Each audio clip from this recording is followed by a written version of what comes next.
What's going on, guys? And welcome to episode 121 of the Taste Cast, a weekly podcast where we talk about things, react to things, do a bunch of random shit. My name's Seth. I'm Chevy. And I'm Chris.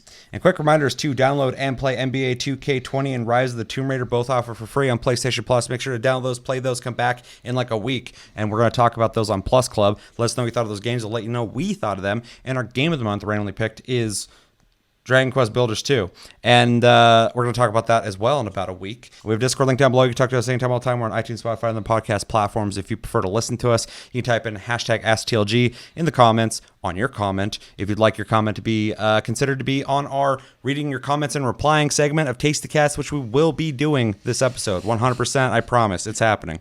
I already have 5 comments lined up. We're going to read them. We're going to comment on them. And if you watch that segment and you're like, I want it to be read, type in hashtag AskTLG. You have a very good chance of being read on there. Otherwise, I pick at random. We have a Patreon as well if you'd like to support the channel and what we do here. Everything goes into it, goes right back into the channel, and it's really appreciated. And if you're watching this and you're like, man, I just want to support them more than commenting, liking, sharing, and all that other stuff, watching the whole video, if you're so brave to do so, you can check out our Patreon. We appreciate it. I think that's everything. Everything. I think so. Yeah. A lot of stuff. So, Tastecast. Every Tastecast, we start with what we've been playing, and there is a game that has come out that will probably take up a pretty large chunk of this conversation. So, we're gonna start with Chris. What have you been playing? Not a lot other than from what I've been playing before. So Final Fantasy 14, of course. Mm-hmm. Getting Monk almost to 80 now. So I'm creeping on your class. You're beyond. I'm creeping on your class. We did, was it E6? I keep forgetting what the numbers are. We did E5 and E6. Okay. So we did Ramu, and we cleared it. Yes. And then we attempted the Garuda Ifrit fight, and we actually made it. I guess it's technically the halfway point when they fused together on that fight. Rasta pasta. Yeah, Rasta Pasta. We made it there one time. The boss is a weird no name. buffs, no food, just kind of going in blind and kind of attempting to listen to call-outs while we scrambled for position. For sure. I actually, I've really enjoyed the fact that in 2 weeks we attempted E5, and then in week 2 we're only doing one night a week, up to 4 hours. Week 2 we got the clear on E5, and then on E6 we're like, screw it, let's go into E6, and we made it to I don't know the mechanic's name, but where 2 people are chained together essentially is where we got to. So anyone who's familiar will know what I'm talking about. That it was funny when we were doing E5 because obviously I played that as well, so I'm just gonna hop in here if you don't mind. That how we were going through the whole thing, and the first couple polls were what I was expecting, which is just kind of rough and everyone kind of getting their bearings down again. And then all of a sudden we hit Enrage like over and over again. And then that one we cleared, when I looked up, we were 5% ahead of where we usually were when Enrage started. I was like, we got this. And sure enough, we got the win. So that was really cool. Other than that, E6S seems like it's not going to be as rough of a fight. For anybody listening to this, can you explain what E6 and E whatever the hell is? Sure. So it's the raids are always like abbreviated. So like and there's always 12 of them. So there's your numbers. Mm-hmm. E is for Eden, is the name of the raid series. Mm-hmm. So it's Eden, 5th fight. S is for Savage, which is the harder difficulty. Gotcha. So yep. I was trying to find a picture of the boss for you, but apparently that's E6S according to Google. Yeah, so we didn't do the original 4, and we haven't really done any raiding in the past either, though. So like it's just been kind of us thrown into it, and it's been really nice to see that obviously everyone is wanting to improve and get better at this, because we just kind of have been going forward at a really quick pace. Even the guy who's running it for us said his static he had before this, like we're like way ahead of them speed wise, so it's really good to hear. So been fun. Yeah. I knew we were going to clear it. I knew we were going to clear Ramu because I died to a mechanic. I'd been doing just fine all the way up to this point where if I died, everybody else was dead already, or we were all dead at the same time. And then I fucked up a mechanic. I was like, this is the one. This is the one where my parsing, which is your DPS meter, is gonna get fucked, and we're gonna win, and I'm gonna look like I did shit. And sure enough, we beat it after I died. Was that at Enrage that you died? Yeah, at the Enrage. Yeah. Enrage is the last phase of the fight, where the fight's basically like, okay, you have to win before I one shot the whole raid. So the DPS race. That's been fun. Been playing Dancer. It's a lot of fun. Tippy tapping all over the face of my enemies. Nice. I don't know about that. You throw rings at them, you tippy tappy all over the battlefield. Listen. I'm the tippy tapper. You're the novice tippy tapper. I don't want to hear it.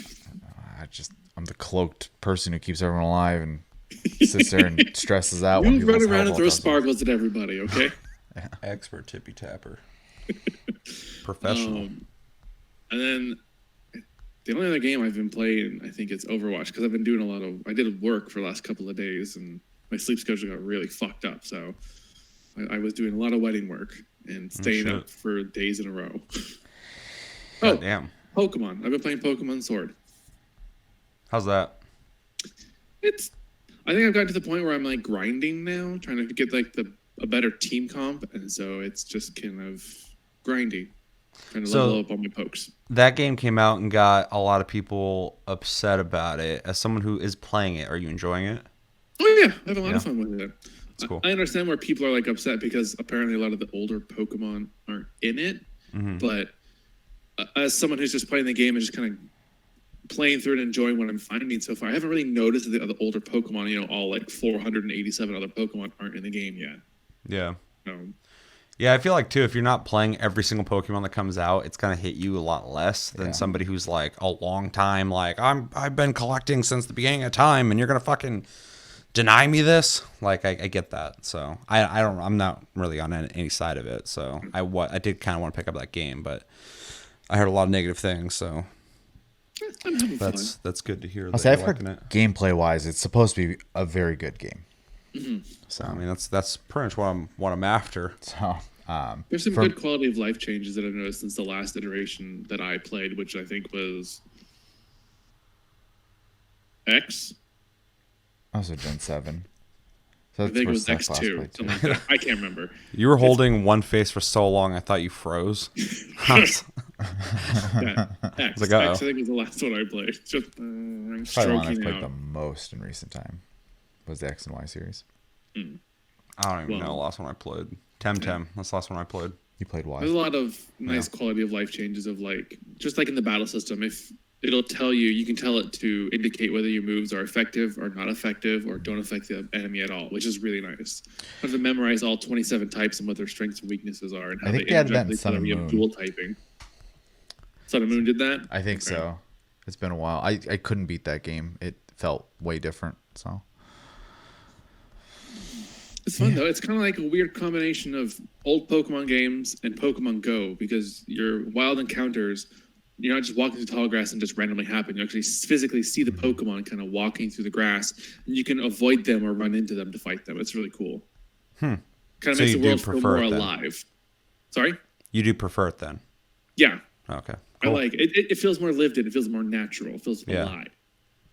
Yeah, that is cool. I mean, I kind of like the RPG aspect of the random encounters for like, more traditional RPG feeling. But at the same time, if you can make a Pokemon world seem more, I don't know, tangible, more, lived in, like you said, I think that would benefit that series more, just because it is cool to think that there are wild Pokemon, running around in the grass and shit that you can actually see before you run into them and fight them.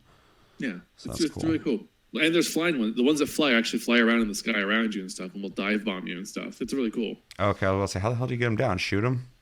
You can if you press in one of the sticks, you whistle, and a lot of times it makes Pokemon be like, "What the fuck was that?" and kind of walk towards you. Damn, turning to Solid Snake. You're going to be knocking on metal walls and shit. Bulbasaur's going to go, huh? What was that noise? Yeah, I've also heard that one has a good post game as well. So I just, I have like 500-600 Pokemon in my Pokebank I'd like to be able to bring over, and I can't. Oh, something to be said about starting fresh, though. Starting over again. For the 9th time. I mean, if I went in, I'd be starting fresh too, so I can't really speak on that. Yeah. But yeah, I don't necessarily want them available to me when I start the game. Just in the post game, I'd like to have access to them. So after I beat the game, I want my Pokemon. see, and I think that's kind of a fair middle ground. Yeah. So, Because I understand, like, even just for balance sake, like playing the game as intended to go through it. But at the end, I still want my collection available to me. though they are putting themselves in a really shitty corner by the time they have 8,000 Pokemon, like people are going to expect them to put all 8,000 in every iteration now. Like that's not good. It's kind of like Rockstar. Every time they make a game, it's like a living, breathing world with incredible detail. They have to do that plus more the next time they make a game.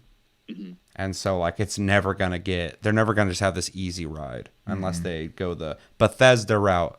I named them for the first time in the episode. There will be more. No, and you know, I've heard the argument too that a lot of people, in order to get all the Pokemon, you would have to buy two copies of the DS game, which would run you $80, and this time you buy, you know, Pokemon and the DLC, and it runs you, I think it's about $80 still. So like you're still spending the same amount of money to get access to that dex. So I don't know. I'm sure at some point the game will get cheap, because Pokemon never devalues too much. Nintendo games take forever to lower in price. They're like Call of Duty. And then I'll probably pick it up, but yeah. That's about it, really. Nothing else? Nothing crazy. Nothing at all? All right. I'll jump into That I can mine, think of. if you don't mind. Fine. I fucking mind. God damn it. Who said I wanted to hear about that? Why am I here? I want to talk about what I've been playing. And when I'm not talking about what I've been playing, silence. I want everybody to be quiet because I'm trying to take a nap. I've been playing more Dragon Quest Builders 2, which we'll be talking about in detail, just to kind of keep you guys up to date on one aspect that is my goal between right now and when we do Game of the Month is there's a multiplayer mode in Dragon Quest Builders 2, and it takes like 70 hours to get to, and I am almost there. And Chevy is there. Took me 2 full days of playing. Yeah. And I also have been playing for like 2 full days, and so I'm like really close, and so I want to get to it just so we can be able to talk about it. Mm-hmm. I want to be able to talk about how the multiplayer is and shit like that. So that's my goal. But obviously I've been playing the game, so I've put time into it, and we'll talk about that. Played NBA 2K20, finally got around to playing that. That'll be an interesting thing to talk about, I think. So make sure to come back for Plus Club. So also played Hunt Showdown. Been playing that again quite a bit. Still really enjoying it. Still love it. Still one of my favorite FPSs that I've played in the last probably 5 to 10 years easily. And nothing really to report. Killing a lot of people, getting killed by a lot of people. My KDR in bounty hunt mode is, I think, 1.3. So I'm pretty happy with that. And then my KDR in quick play is 1.0. So I'm killing at least once, and then I die on average. So that's good to know.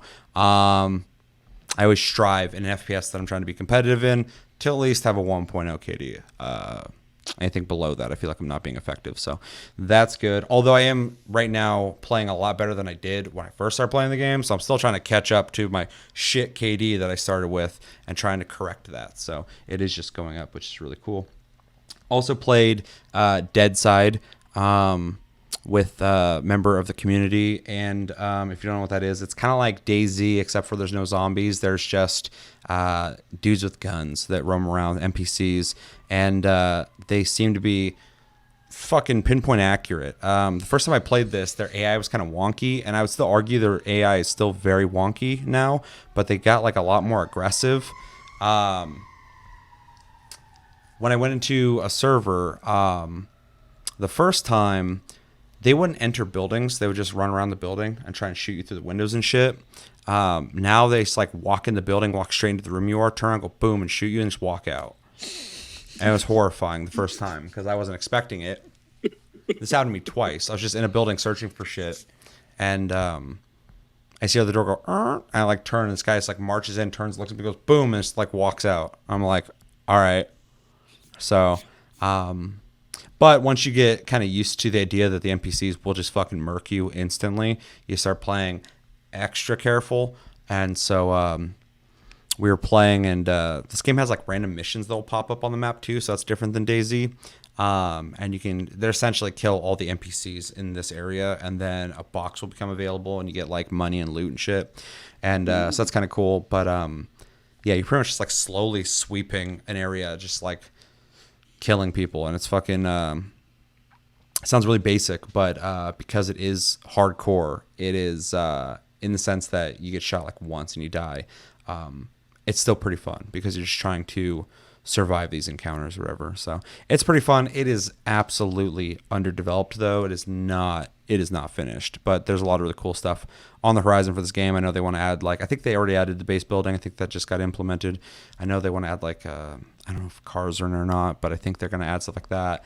And yeah, it's going to become a lot more robust than it is now. But so far the foundation's really good. I would loosely recommend it to anybody who is curious about it but understands that the game's not finished. It's still being worked on. So far they got the map, they got items, they got plenty of guns, plenty of stuff to wear, plenty of NPCs that will kill you if you don't kill them first pretty quickly. Other than that though, that's pretty much what is in the game so far. And yeah, you can build like some basic build or base type stuff, but nothing amazing. So definitely look forward to playing that more. And then of course the other thing I've been spending most of my time on is Ghost of Tsushima, which has finally come out. I know a lot of people are playing this right now, hearing pretty much across the board good to great things from everybody about it.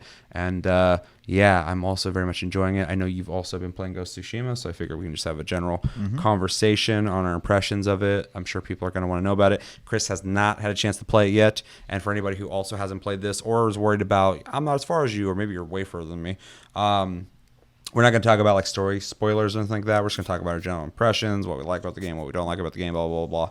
And yeah, so in case you somehow don't know what Ghost of Tsushima is, Tsushima, it is a samurai game.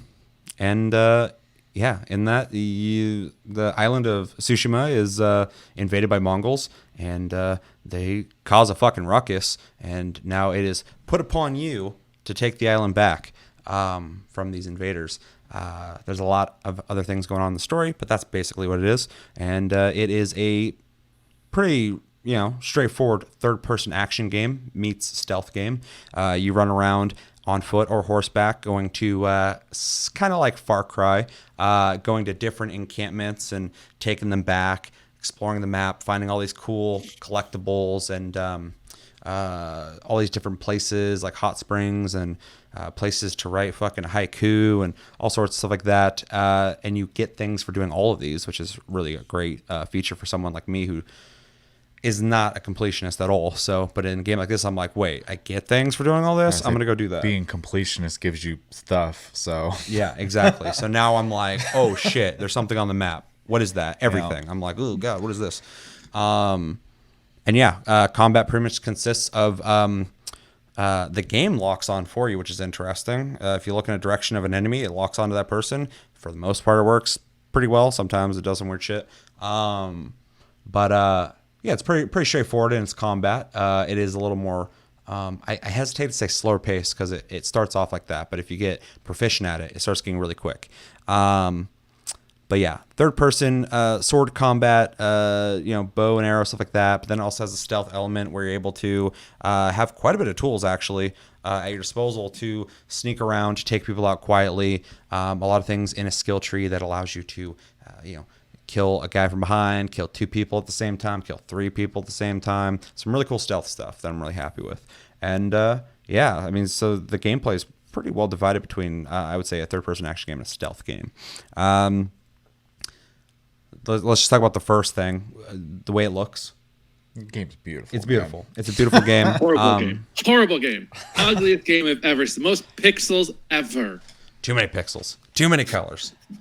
And if you had that opinion, there's a black and white mode called the Kurosawa mode. You can check that out. It also has film grain. It also makes the audio kind of tinny, which I thought was pretty cool. And that can be turned on and off in the options, so you don't have to commit to that mode, which is very cool. It also has, interesting enough, a contrast mode that like you can turn it off and on. It just makes the contrast deeper. So if you want everything to look a little more dramatic, you can turn that on regardless of the Kurosawa mode. The game is fucking gorgeous. I'm gonna get this out there too because I talked about it on the Discord a little bit, and I've been talking about it with some people. It's really interesting that this game is not, and I'm going to try and be specific about this so people understand where I'm coming from. It's not graphically amazing looking on a technical level when it comes to textures, HD textures, crazy lighting and shadowing. Even though the lighting can be really pretty good. The lighting can be pretty good. Yeah.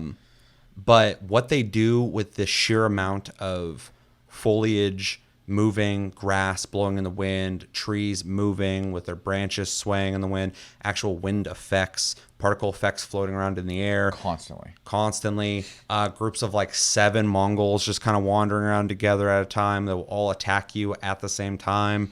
They don't wait their turn. They all start swinging at you and stuff. There's a lot going on visually that they found the perfect balance. This like I said, this isn't a dig at it, but they found the perfect balance of making sure that has a very clean, colorful look to it that's fluid looking, while also, having the textures lower, but not to the point that it really matters. The only reason I bring that up is because I think it's a really smart way to achieve something that a game that might have tried to make the game look way crazier looking could not achieve, specifically on the consoles we have right now. If this is a PS5 game, they wouldn't have to worry about it. But what you get, though, is these sprawling fucking fields of grass blowing in the wind and trees rocking with the wind, and in the distance a whole different forest of other colors, and a mountain behind that with fucking clouds passing by it, and out in the fucking distance ships of the Mongols at the docks or whatever, way out in the distance, and like you see all this stuff, and it's so visually identifiable and in the direction you're going, and I'm constantly stopping what I'm doing and just intrigue of every fucking direction the way it looks. The game is just fucking beautifully crafted, just amazing. I got off my horse and I didn't even just like full on stick forward run. I was like walking down paths and stuff, just kind of looking at all the trees and all the leaves and all the stuff. Even the towns you go to, this is a big surprise for me. Every town you go to, because you're in an island of Japan that's being occupied by the Mongols, but there's still obviously Japanese people there. And when you go to towns, it's full of people. There's people all over the place doing all sorts of shit. So you feel like you actually are fighting for people. They all talk to you, and all are like, whoa, fuck, I don't know what we're gonna do, blah blah blah. Oh, I can't believe there's a samurai, blah blah blah.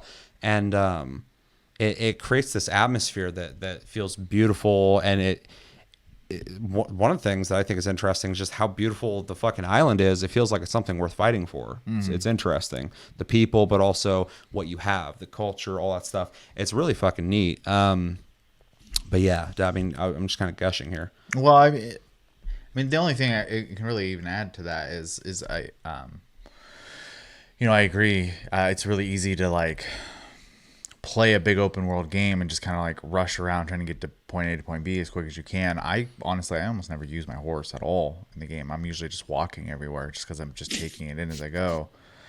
And then, you'll go through these beautiful fields of just like grass and flowers, and like you're in this huge appreciation of like what they've created there. And then you get this reminder of like what they're going through, because all of a sudden you'll run into like a bunch of like corpses all of a sudden that are just in the grass that have been left there, or a carriage that has been knocked over, or you'll find someone that's like hung up on a post or something. So it's kind of crazy because like you're sitting there just appreciating it, like the beauty constantly, and then you get these reminders every once in a while that it's not all beautiful. So and I really like the game. The game is kind of dark in a lot of ways, which is interesting because it's obviously very vibrant and beautiful looking, but like they don't stray away from letting the idea of people invading anywhere, regardless of age. Yeah, no, there's a mission that a side quest that I was like, whoa, that's dark. Yeah. I read a review too that said there's some dark side quests, and as soon as I played that one, I was like, oh, this is what they're talking about. Okay. But that's cool because it really it makes you care about it. It makes you see that there's stuff at stake here. It makes you empathize with the people who make some questionable decisions that they might regret forever.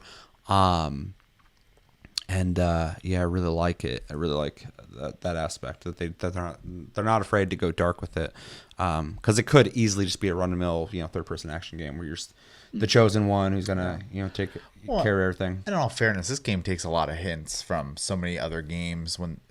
It's not really like in gameplay in fashion. It's not like super unique. It's just.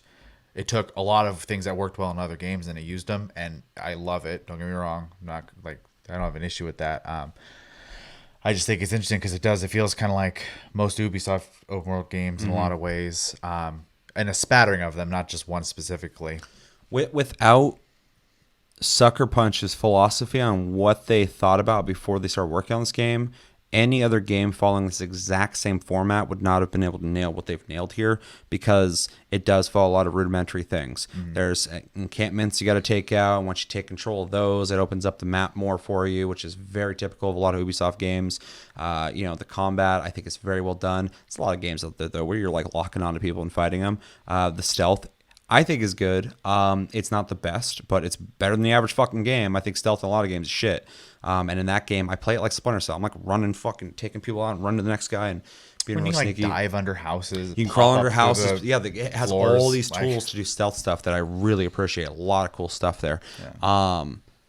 But the thing that this game differentiates itself from other games in that sense is there is a love and respect for Japanese cinema. People keep saying Kurosawa, but there's so many directors and movies that have come out of Japan that this really is taken into consideration. Also, there's an essence of like, it's a bit cliche, but it's definitely draws to something real, but like a beauty to Japanese culture, and specifically samurai era culture of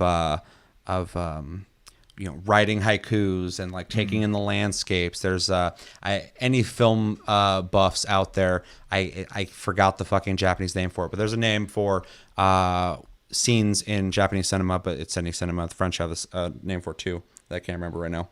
But it's where you let the scene kind of sit, and this whole game has a lot of scenes that will just take its time and let it play out. It's actually something I follow in my stupid videos I make too, with visuals, stuff like that. I always like to let a scene just sit for a second so you can absorb it and live in it for a second. That's something that a lot of American movies don't do, because we go. Right. But I don't want to generalize, because there are a lot of movies that don't do that as well. But it is something that's used quite a bit in a lot of Japanese cinema, and they definitely are. I notice all the time in a lot of scenes, they'll let something just kind of sit. Even in the gameplay, there's a lot of like, they almost expect you to stop and just hang out for a second. And I do it all the time. I'll be in the middle of doing something, I'll stop and look over. I'm like, what's that? And I'm just like looking at it. And then I go into photo mode and I'm there for 40 minutes. Which we can talk about that in a sec. But like I said, there's this tone to the game that is unlike other games in the genre, that allows this game to follow the standards of other games in the genre, but absolutely feel different. Because I've played all these games, and I love them. They're fun. This format's for me. I love Far Cry. I like Assassin's Creed. This very Ubisoft style, gameplay. I'm a fan of. It's fun, but I get when people are like, "Well, they're just doing it again."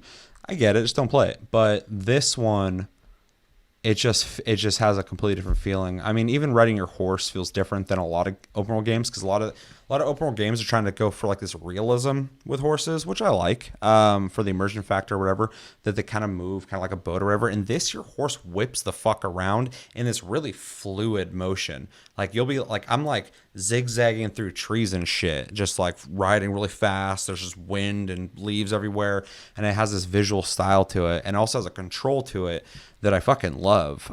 It's not the most realistic thing in the world, but that horse is a goddamn martial artist. That thing is like, I'm like, turn on a dime, and it's like, whoa, and it's like fucking, it just flips around so easily. And, and you can fight from horseback too, Yeah. which is helpful to be able to maneuver while you're fighting as well. And you have, I think, most of the same tools while you're on the horse, minus like I don't think you're parrying up there, but You can even, and it's so simple, but it's got all these little things that I love. You can even leap off your horse in motion, and then as you're flying in the air, fucking come down and slice someone. I've done it fucking so many times. I'll see some Mongols, I come fucking riding at them, and I leap off and go, boom, and I just kill dude, and I start running, and then I get this running like dash fucking slash thing. I would say the game's full of katana porn. Oh, dude, yeah.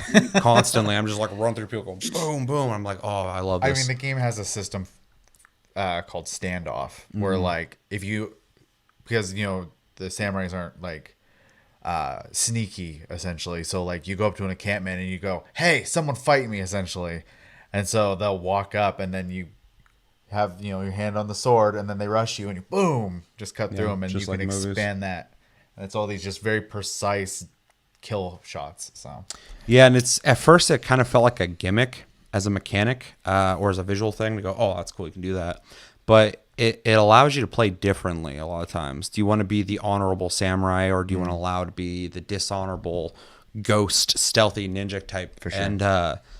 And it's cool too because it's not even, it's also a smart way. Like if you're looking at it and you're like, okay, there's like 7 Mongols here, I can initiate a standoff and take out 3 of them in that. I feel confident I'm gonna be able to go boom, boom, boom, and I'm dropping 3 of them, and then I can just fight the rest of them.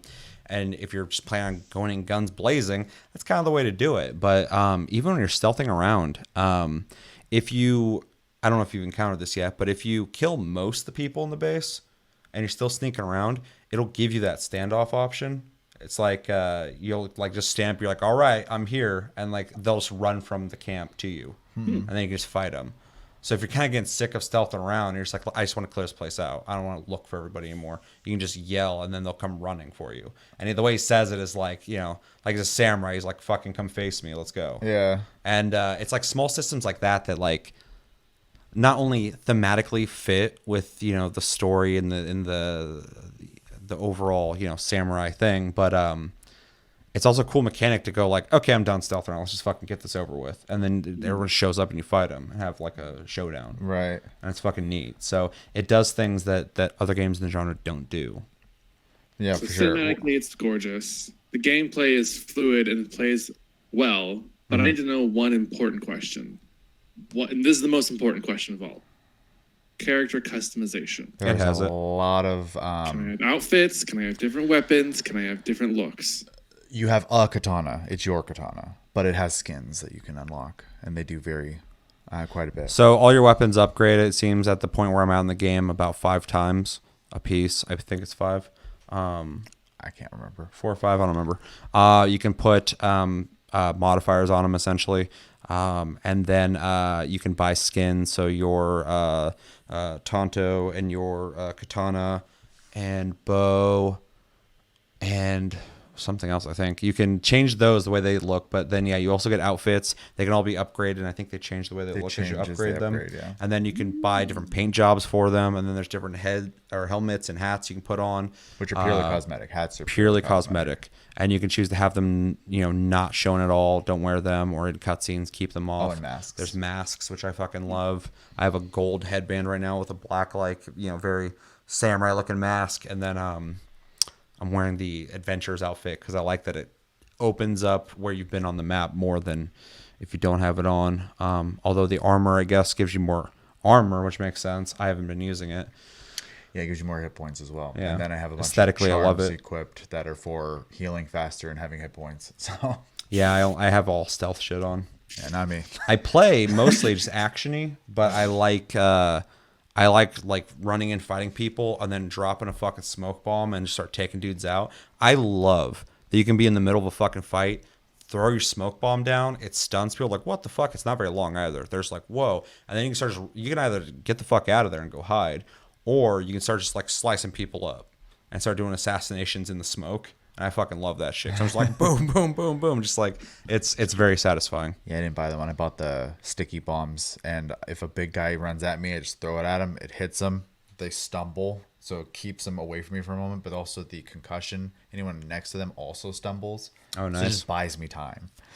And then if they're a smaller unit, like just the normal like dudes with the swords, whatever, it usually just kills them. So, but yeah, I'll be in the middle of fighting. I'm like, whoop.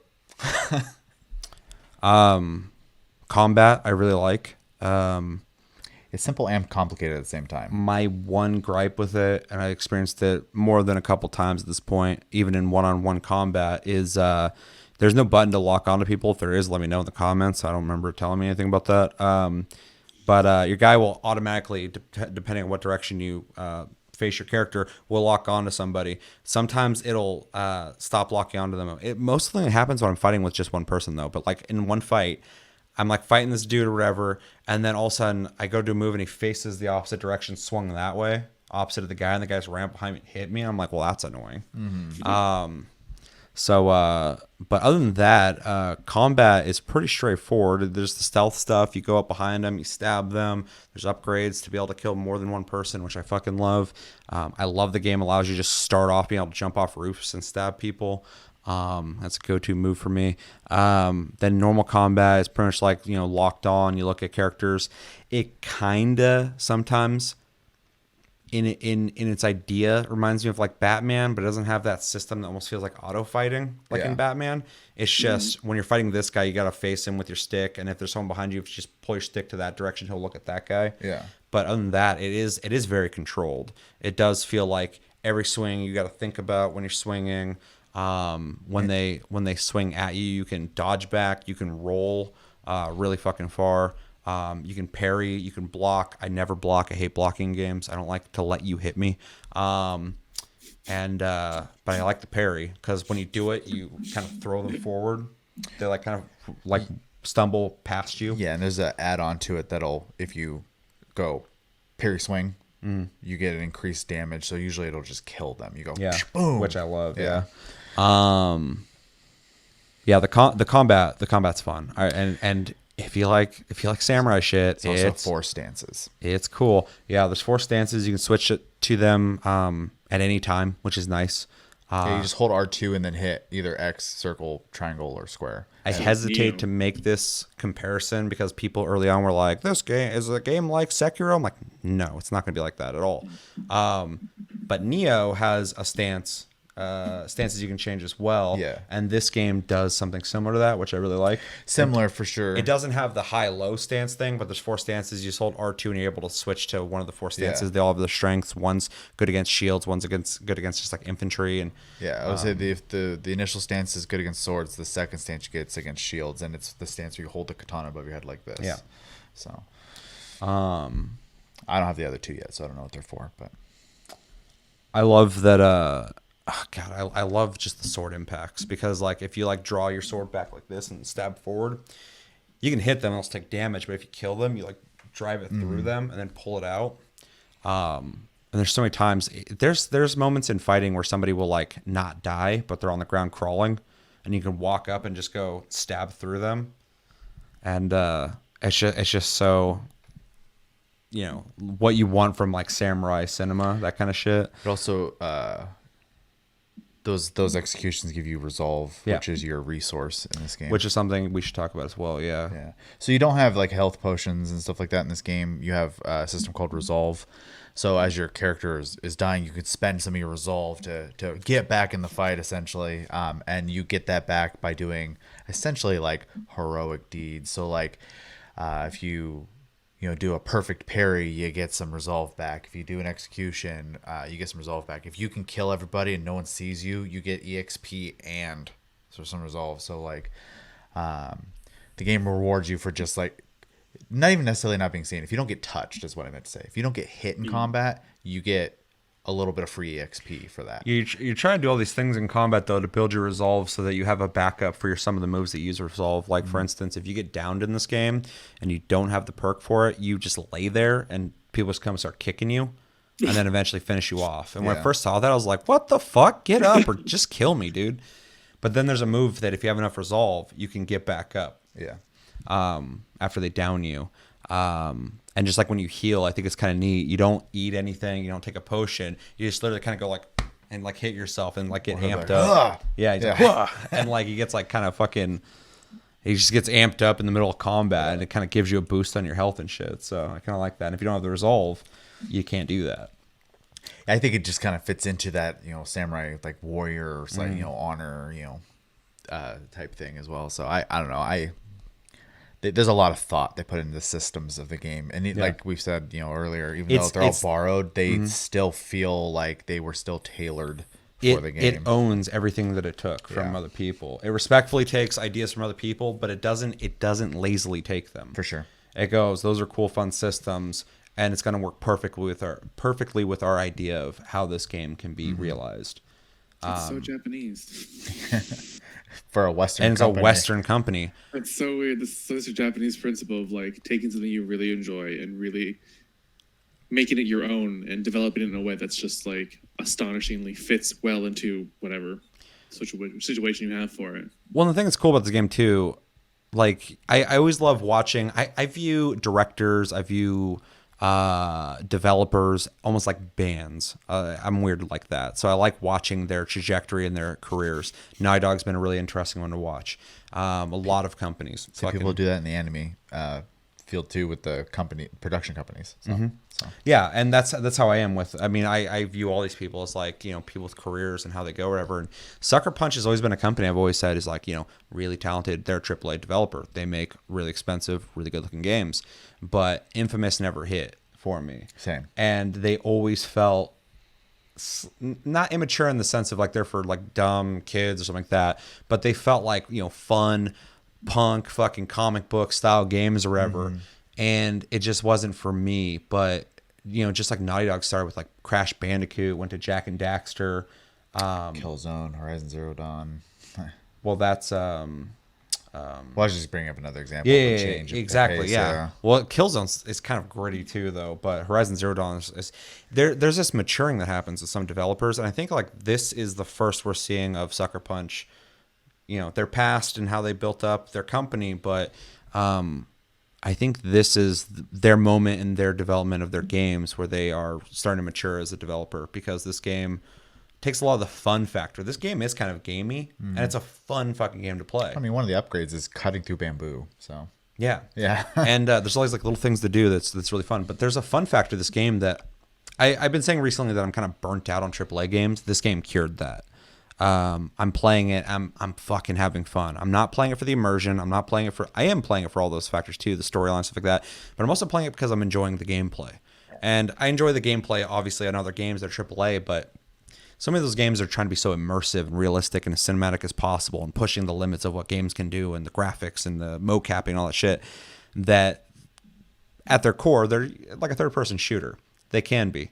This feels like a really well-crafted AAA developed game, but also feels like a really fun just video game too. For sure. Which I really appreciate. I'm like running around just having a fucking blast playing it. That's so nice. The horse doesn't take itself too serious. Like you can move around, whip around with that fucking thing, fight off of it, jump off of it. You do all these stealth maneuvers and go right into normal combat. There's all these little mini games that you can get fucking buck naked and show off your goddamn samurai ass and get into hot spring. Reflect on moments of your past. Reflect on memories. You have to choose which one, and he'll sit there and talk about it. The haiku thing was really neat. Me and you did different haikus. We got different rewards. Which is very cool. And your headband actually has the haiku that you wrote, which is really neat.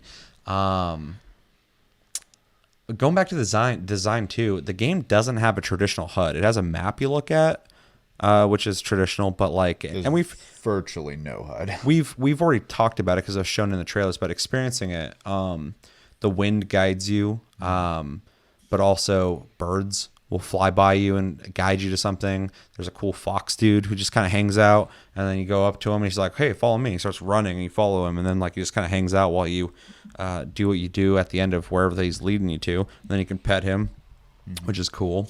I'm also surprised on the animations involved with him. He doesn't just run through fields. Like he's like run across a little like thin bridge or whatever, and there's like this rock side. He's like jumping up the rocks and shit. I had to follow him. He won't run straight lines sometimes either. He'll be like, he's going that way, but he'll go there and then over there, and I'm like, Where are you going? So it feels like an animal. He's just running like going like, hey, have you noticed this game's really good looking? Come over here, check this tree out. No, I've seen it. No, look at this one. No, you're right. That is a really good looking tree, isn't it? But hold on. Have you seen the flowers? Yeah, I'm looking at them right now. I've seen a lot of them. Yeah, but look at that one. That's a really good. Let's go check out this water over here. It's really nice. I'm like, I know, dude. I've been playing this game. It is good looking. I can't get anywhere because I'm just following me. Go this way. Shit. He's still there. Go the other way. Fuck, I'm cornered. Why is this guy following me? He's trying to shake you. And finally get to what he's trying to hide, and he's like, God damn it, he found it. And then he pet him. He's like, what the fuck? He's touching me now. Don't touch me. Who is this guy?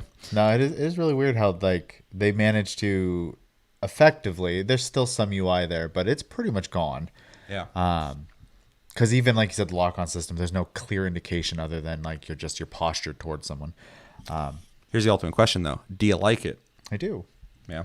So do I. Should it be in a samurai game? Hard sell. But here's the thing: it's an open world game, which I struggle with. I don't mean the whole game. I'm talking about the design of no HUD using elements to guide you. For sure. Well, I was gonna say, I was a little worried, specifically in the combat field, because I know a lot of people are kind of like going towards like making hard games right now because that's what a lot of people are into. So you got your games like Sekiro and pretty much any Soulsborne game for that matter, but Neo even is like trying to make a hard experience. And though this game will punish you if you aren't paying attention, you can't hack and slash. It also allows you to learn really well, I think, and even death is not punished. Like you just respawn and continue your adventure right from where you died. Like you don't go back to town or anything like that. So I think because the game is just trying to let you play and experience it, I think the no HUD thing works really well for it as well, because the game just wants you to live in it, period. And I think the wind specifically they did a good job with, because it's only really obvious when you're going the wrong way. You get those huge white puffs going like to the right, and you're like, you turn, and all of a sudden like the aggressive wind is gone, and you just kind of see some small particle effects in front of you going like this. So they spent a lot of time figuring it out, and you can tell. So even with the bird, I don't ever see them before I hear them, and as soon as I hear them, I look up, and all of a sudden it's just like right here. I'm like, yeah, I hear them too typically before I see them. So. The wind thing's cool too, because like some of the leaves that I'm not even noticing, because I'm just kind of looking at everything as I'm playing. When I swipe up, which I want to talk about, those leaves actually get thrown by the wind that were already existing before I hit the wind button. So it's cool that there's just constant particle effects with physics that are affected by it. They obviously built some kind of wind engine. A lot of games are just going to have like a visual style of wind, but this is like it plays such a role in your ability to find where you're going, and just the visual aesthetic. It even is in the photo mode. You can manipulate it. And how fast it is. Yeah. That shit can fucking really get going. Like hurricane force. But it's just really neat. I did want to talk about though that this game really utilizes the whole controller, and I think it's really interesting that it does something that few games have done. The one I think is the best example is Warframe. Some people don't use it. I do. You can swipe up, down, left, and right on the touchpad to essentially get 4 new buttons. I thought that was so genius in Warframe, and I've been kind of upset this whole generation of not seeing people really utilize it. And Ghost of Tsushima is kind of the final send-off of this era for PlayStation. It's the last, I would say, big AAA Sony game of PS4, which is kind of bittersweet. But I think it's a really good send-off.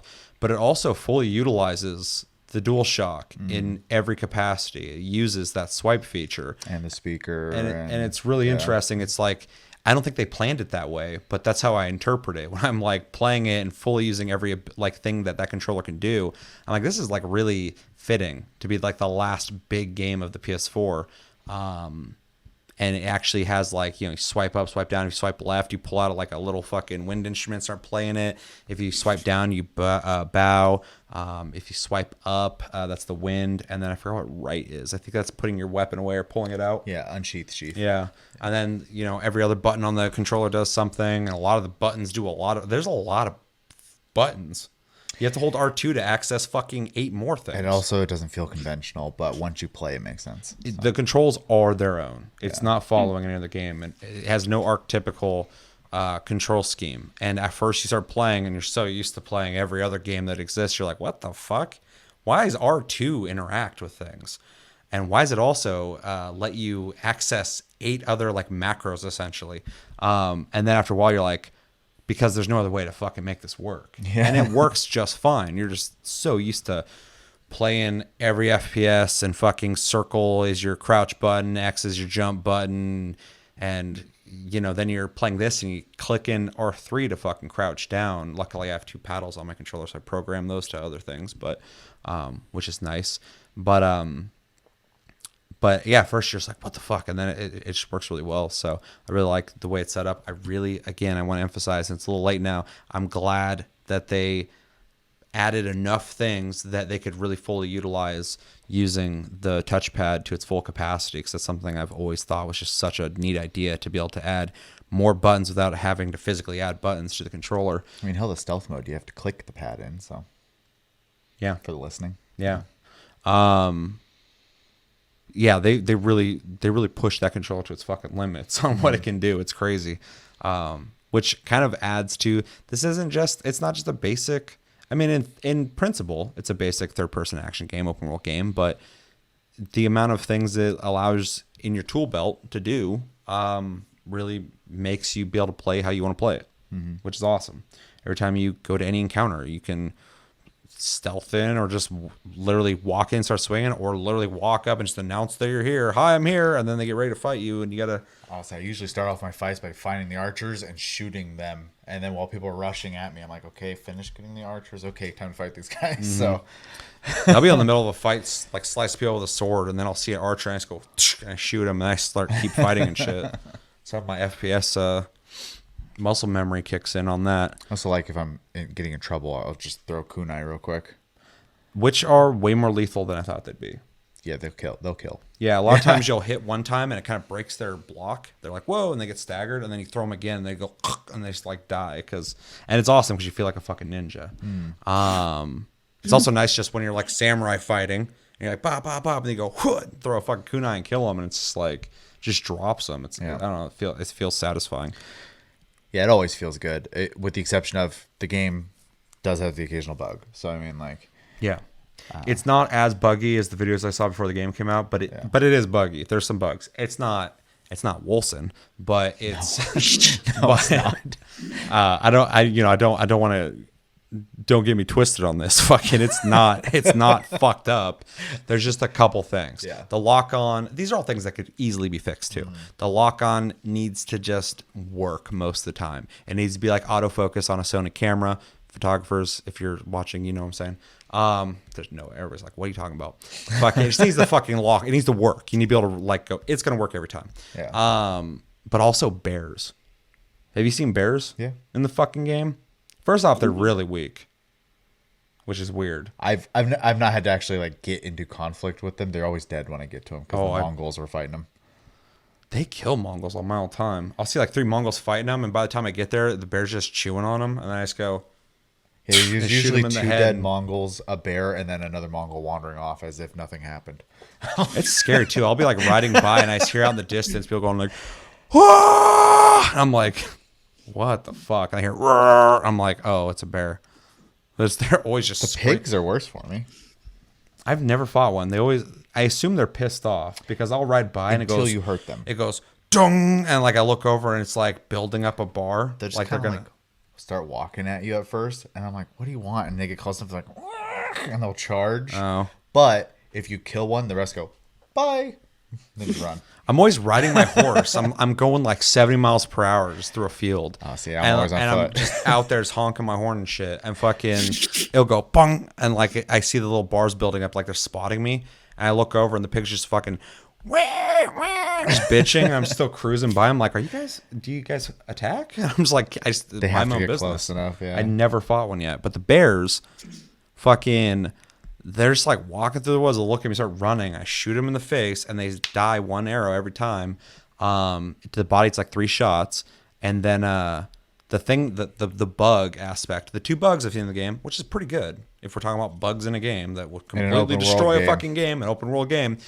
It's the auto lock on to characters, which is not even that bad. Just sometimes it doesn't do it correctly. But the bears will get in this weird loop of running back and forth, specifically in forests. I'll go to fight a bear. I'll like shoot it with an arrow, and goes brr, and then it starts running back and forth between 2 trees, and just keeps turning and going. Oh, weird. It's and I'm just like sitting there. I'm just like, its pathing is getting confused. Yeah, it does. Yeah. It's got to be the trees. It doesn't do it in fields. Yeah. Weird. So it needs to learn to like take a right and get around that tree because it just starts going. I don't. And I've seen it 4 times. I've also it's only a carnival game. I've only. Yeah, it's what it kind of feels like. I feel like I'm just like sitting there at a shooting, whatever the fuck they're called. Like I'm just sitting there with my bow going. I'm not getting near you. 2 bugs myself. Because they'll smack you and you go flying. Yeah, I've watched them just destroy Mongols before, but I watched a different distance and I watched a Mongol just fly like fucking 15 feet in the air, and I was like, all right, I'm not getting near that thing. I also got hit by a dude one time though and went like 15 feet in the air, which I was like, that guy's too strong. Is it the people with the ball staffs? No, but it was one of the generals of a encampment that was like super armored. Yeah, but he went like boom, uppercutted me with something, and I went whew, just flying. I was like, okay, that's a little high. I'm surprised I didn't die from falling. Yeah, I run into 2 pretty minor bugs myself. One, I went to do a standoff, and I was inside the encampment, and we were close to a wall, and it just put us outside the encampment all of a sudden, and we were having a standoff there, and I had to run all the way back around to get back in. I was like, God damn it! And then also in an encampment, there was a guy in a lookout tower or whatever, and he went to come down the ladder, and he was just doing this, like, and he wasn't on the ladder; he was just bouncing in the air like this, and I was like, okay, yeah. So yeah, shit's bound to happen, specifically in open world. I mean, we talk about all the time, but open world games, you know, they're hard. Everyone knows the flying horses, so yeah. Red Dead. Wow. There's a lot of weird things that happen in Red Dead beyond just flying horses. Like there's some like cryptozoology type shit, like donkey lady and shit. It's really fucking weird. Flying man. Yeah. The bird. Like you can literally look up like Red Dead fucking Redemption and goddamn there's like on the dark web fucking websites talking about what's been witnessed in that game, and like myths and legends of fucking the Flying Dutchman and all this weird. Some people said they saw Bigfoot, but there's no way to confirm it, or ghosts and all this shit. I'm like, the fuck. So I would say this game is less buggy so far than that. So then a lot of games that are big and way less buggy than Wolcen. Yeah, it's easy to do. That game's super buggy. Fuck, there's something else I was going to talk about. I forgot. The only thing you haven't really talked about was photo mode. So photo mode is really cool. You literally, it's nice too. You can access it just by hitting right on the D-pad. So it's not go to the pause menu. You can start up instantly. You can literally go hit somebody, hit that button, and fucking start up the photo mode instantly. Yeah, literally just pause it. It doesn't pause the environment, but it pauses the game. Yeah, and instantly gives you the UI for pictures. Yeah, and It's really robust, which is nice. People keep talking it up. I think it's pretty good. It is definitely one of the better photo modes I've used. Probably I can't think of a better one, honestly. But it's been like all Sony games, man. That's like their thing. Here, put a photo mode. Well, people start complaining if you don't have one now. Yeah. So people go, "It's got photo mode." Yeah. Which is cool because a game like this just begs for a photo mode. You know, it's got all sorts of focal lengths. It's got you can mess with your exposure composition, but it's not like real exposure composition. It's just brightness, and you can turn it up and down. It doesn't really affect the properties of the picture, but it's neat. You can turn on the animations or turn them off, so you can have a picture moving, all the cloth and the grass and stuff, and you can kind of just take a picture from that, or you can pause it if you find the way you want your picture to be. There's video modes, which I think is really neat and really underutilized. A lot of people take the pictures, which is cool, and some people will take a still picture and record it with the grass moving. But this game has this whole thing that's set up where you can literally have your camera moving around. And I'm not saying this to be like, oh, I did it, no one else did. But I literally have not seen anyone else do it. I haven't seen a reviewer do it. I haven't seen a fucking person on Twitter. Literally, Arx Gaming was like, show me your pictures. And people were posting their pictures or whatever. And some people were like, I don't take pictures. I make clips. And they like fucking had a picture of a dude just standing there and the background's moving. And I'm like, does nobody know you can make the camera move in these fucking segments? Like you can have these really cool like camera fucking moving out and zooming around. Like I've done a couple videos where like there's like dead guys on the ground. I had the camera start at his eyes, and then it rolls back, and in the background shows my guy jumping off in the distance, and then it kind of flips around. You see all the dead guys on the ground, and then it comes around to the front of him. I haven't seen anybody do that, and I'm like, it's such a cool fucking feature. So it's neat that the photo mode has like a videographer mode in it as well. Like that alone, I'm like, that's really cool. It has tools as well where you can change the time of day, you can change the wind. Those are things I try and stay away from because it kind of defeats my philosophical view on photography. I like to try and capture moments, not craft moments. But there's no right or wrong way to do that. Anyone who uses it, I'm not going, well, you're not doing it correctly. I don't like to use it. But I have used it before to get like the right lighting on his face. I'm trying to do like a portrait, just like in real life. I'd set up lights or whatever. But it's really neat, really robust, and that game is just constantly going, take a picture. Constantly. Isn't that look good looking? Hey, look how cool that looked when you killed that guy. Look at that sunset. Look at these trees. That's a fucking field full of white flowers blowing in the wind and a one single tree right in the center of it that looks picturesque and beautiful. Perfect for a photo. Or like climbing to the top of a hill and there being one red leaf tree at the top. You know? Yeah. With a little, they totally crafted that, and there'll be a little mat there with a little cup, so your character, would ideally sit there under the everything, tree. dude. Constantly, I'm always like, photo. And I stop and I go into the photo thing, and then 40 minutes later, I'm like, I'm never gonna beat this game ever.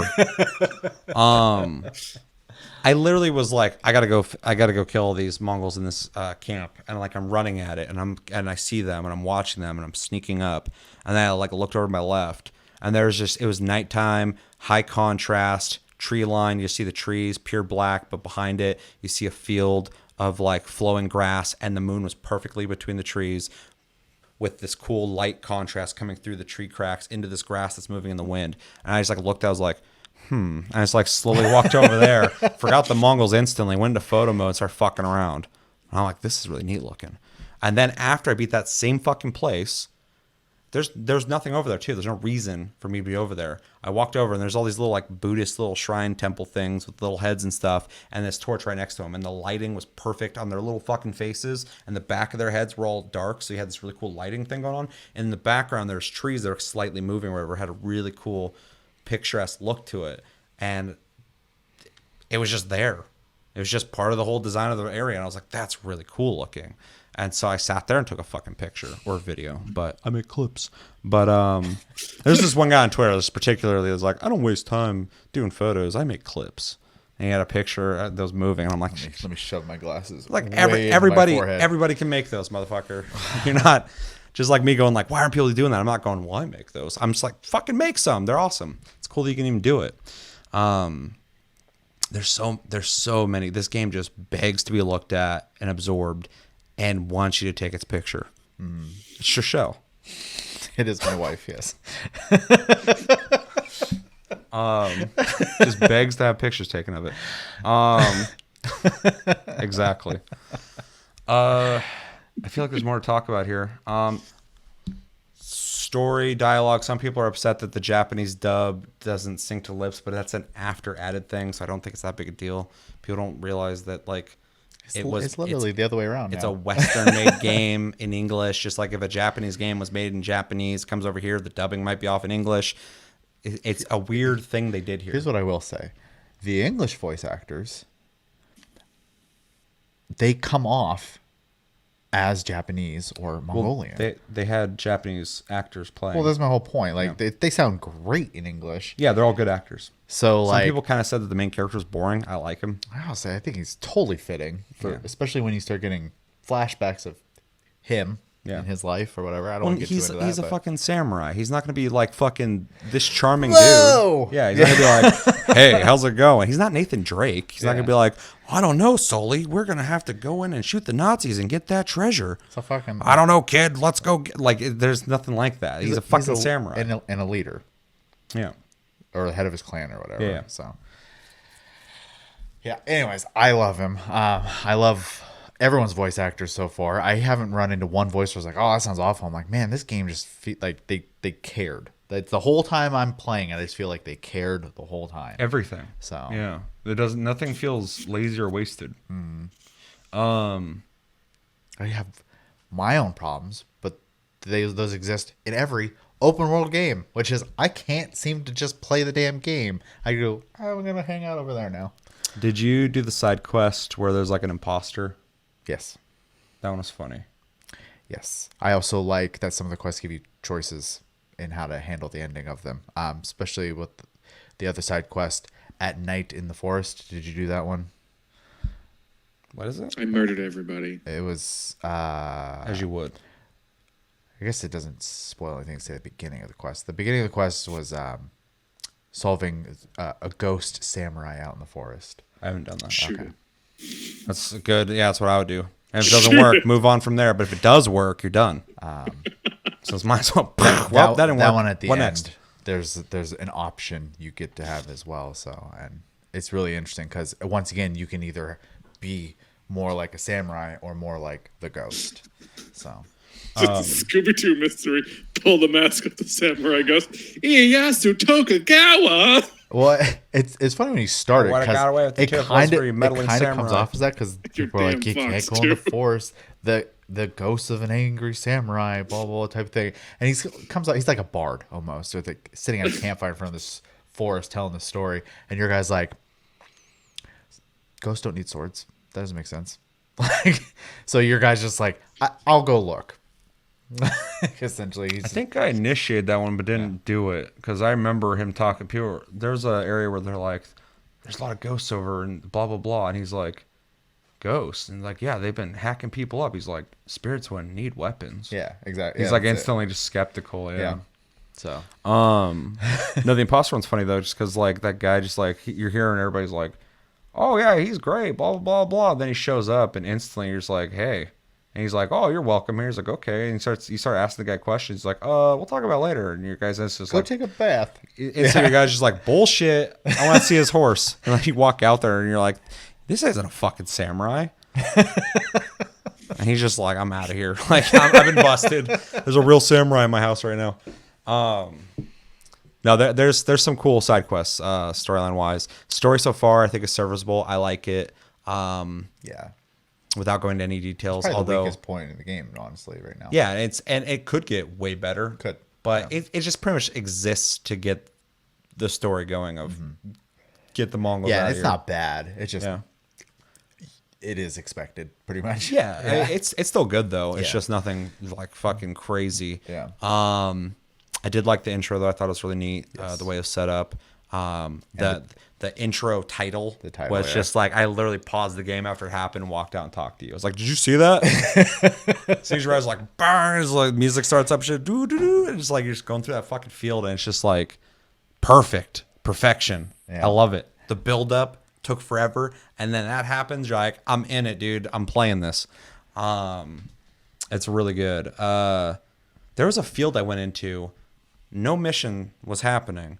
And as soon as I entered that field from this forest, and I looked at it, I was naturally drawn to it like a fucking moth to a flame. I was just like, riding through the forest at night, I looked over, and I saw a lot of white, and I was like, is that just like really bright over there? And as I got closer, there's just a field of like white flowers and a tree. And like as soon as I got out there, it was just gorgeous. And I just went out there. As soon as I went out there, the music swelled, and the music just got crazy. And I was like, holy shit, nothing's happening. This is amazing. Yeah. The moon present. It's Bloodborne all over again. Yeah, pretty much. Oh yeah. So voice acting you're fine with, and story. I saw on Twitter. I don't want to get too into it, but I saw some people, and they're like, I don't know what the big deal is. They're like, I think it's actually kind of cringy that it's all these American samurai movie tropes in this game. I'm just like, first off, what American samurai movies are you talking about specifically? I don't know what the fuck you're talking about. Is there a lot of American samurai movies? The Last Samurai. Yeah, there's one. And what was that 47 Runner? What the fuck is called? Oh, With yes. Keanu Reeves, With or the hell? Keanu I don't Reeves. remember what the hell it's called. Yeah. So 2? What in those movies is in this game that's not in Japanese cinema? Because I've watched a lot of Japanese cinema. There's a lot of parallels Also, in their movies and in this game. spoiler alert: their biggest publication over the Famitsu or whatever. I'm pretty sure it's the biggest. Anyways, it's one of like 4 Western games they've given a perfect score to. Yeah. So obviously they liked it. Yeah. Yeah. This just came off as like needlessly gatekeeping and pretentious. I don't use that word lightly, because I think it's a kind of stupid word. But it was just so stupid to read people going like, it's kind of cringy, the dialogue, and it's just so cliche and like an American Samurai movie. I was like, that's such a weird statement to make. Like, if you don't like the game, that's fine, but It's not Kill Bill. you don't watch a lot of Japanese. You don't watch a lot of Japanese movies if you think this is taking after American samurai movies, whatever those are, because I can point to so many movies that do everything this game's doing from Japan, made by Japanese directors and Japanese production companies. And it's such a weird statement. Like, if you're gonna attack the game, just go, I don't like third-person action games and open worlds. Cool. Yeah. What can I say to you? Yeah. Or just go, I think the story's fucking boring. What am I going to say to you? But if you're going to say some weird bullshit like that, and there's like fucking a bunch of people just kind of like in this thread, just like all kind of repeating the same point without bringing up actual metrics of this. And I was reading, I was like, what the fuck? But that's every game. Every game comes out, and some people are just, they haven't even played it and like, fuck that game. Yeah. So and you can tell these people just have not played. One of them, of course, is like, I watched a video and blah, blah, blah. And I'm like, okay. So yeah, just want to mention that because I asked you, what you thought of like the dialogue and stuff like that, and something that they were like, well, it's just really cliche. We're both really liking it. Yeah. And not that it matters that much or adds any more validity. I'm not trying to like be like, well, my team says this, but everyone I've talked to so far has been liking it. As of recording this, not to put too much weight on Metacritic, but the user score is 92. Yeah. So, well, there is no like Last of Us Part 2 division with this game. And of course, I want to be very clear about this. If you don't like this game, which I'm not even trying to find the people who dislike it. This isn't really a discussion that's happening right now. But if you don't like this game, that's awesome. That's fine. yeah, no, whatever. I'm very much into like just like the whole Last of Us Part 2 thing. People who don't like it and the people who do like it are like, they're the bad guys. Bad people don't like this game. Like, no, you're fucking stupid. They just don't like the game. That's fine. You are entitled to your opinions. Exactly. Yeah. But I do like debate, and when you bring up a point that's really lame, like, it's like American samurai movies. No, it's not. And you can't prove that. I'd love for you to prove that to me. You can't. So anyway. There's been plenty of like big popular games that have come out that I've on the show been like, I'm not really into that game. So sure, it's the beauty of conversation, but more specifically and importantly, this channel. Yeah. That's what we do here. But yeah, overall, just to kind of close this up because we should move the show on. We can sit here and talk about this forever. I'm really enjoying the game. I like it a lot. It does have some faults. It's not the most amazing thing, best thing ever, but it is better than I was hoping for, which is awesome. Because I already had high hopes for this game. I was like, this game is going to be awesome. And I'm playing it now. I'm like, it's better than I thought it was going to be, which is great. I'll echo that part 100% because I've been just like lightly following this game. That's it. I was just like, it's a samurai game. I'm probably going to buy it. Yeah, and for I'll sure. find enjoyment out of it, right? Yep. And then I played it and I was like, whoa, okay. Well, most games I buy, I'm typically in the ballpark of what I assume I'm going to feel. It's very rare that I'm like, whoa, okay. Yeah. Either way, sometimes I play a game like, whoo, okay, fuck. I didn't know it was going to be this bad. For sure. That that doesn't happen very often. So if I go to buy any game and I play it, I'm normally like, yeah, this is about I buy Doom Eternal. I'm like, yeah, this is Doom. This is what I wanted. This is awesome. sure. Or like any game really. But this game, I was like, that game's gonna be dope. And then I played. I'm like, they cared more about this game than I thought they were gonna, and it really shows. It's awesome. They really wanted to craft a cool game, and they did it. So I'm really enjoying it. I can't wait to play it more. It's been really hard. I've had to take breaks from this game. I'll play it like all day Saturday. I just sat down and just played it. I smelled like that's all I did too. Fucking, I was like, I gotta shower. I gotta get away from this game. It's been hot. It has been hot. My room was hot as hell, but yeah, every once in a while I'm like, I should go play Hunt. I love Hunt too. I'll go do that. That's something that can pull me away from this game. And then I have a heart attack playing that. And then I'm like, I'm gonna go play Ghost of Tsushima. That's a lot more chill. It's a trade-off. It's like fucking balance. I have to do both.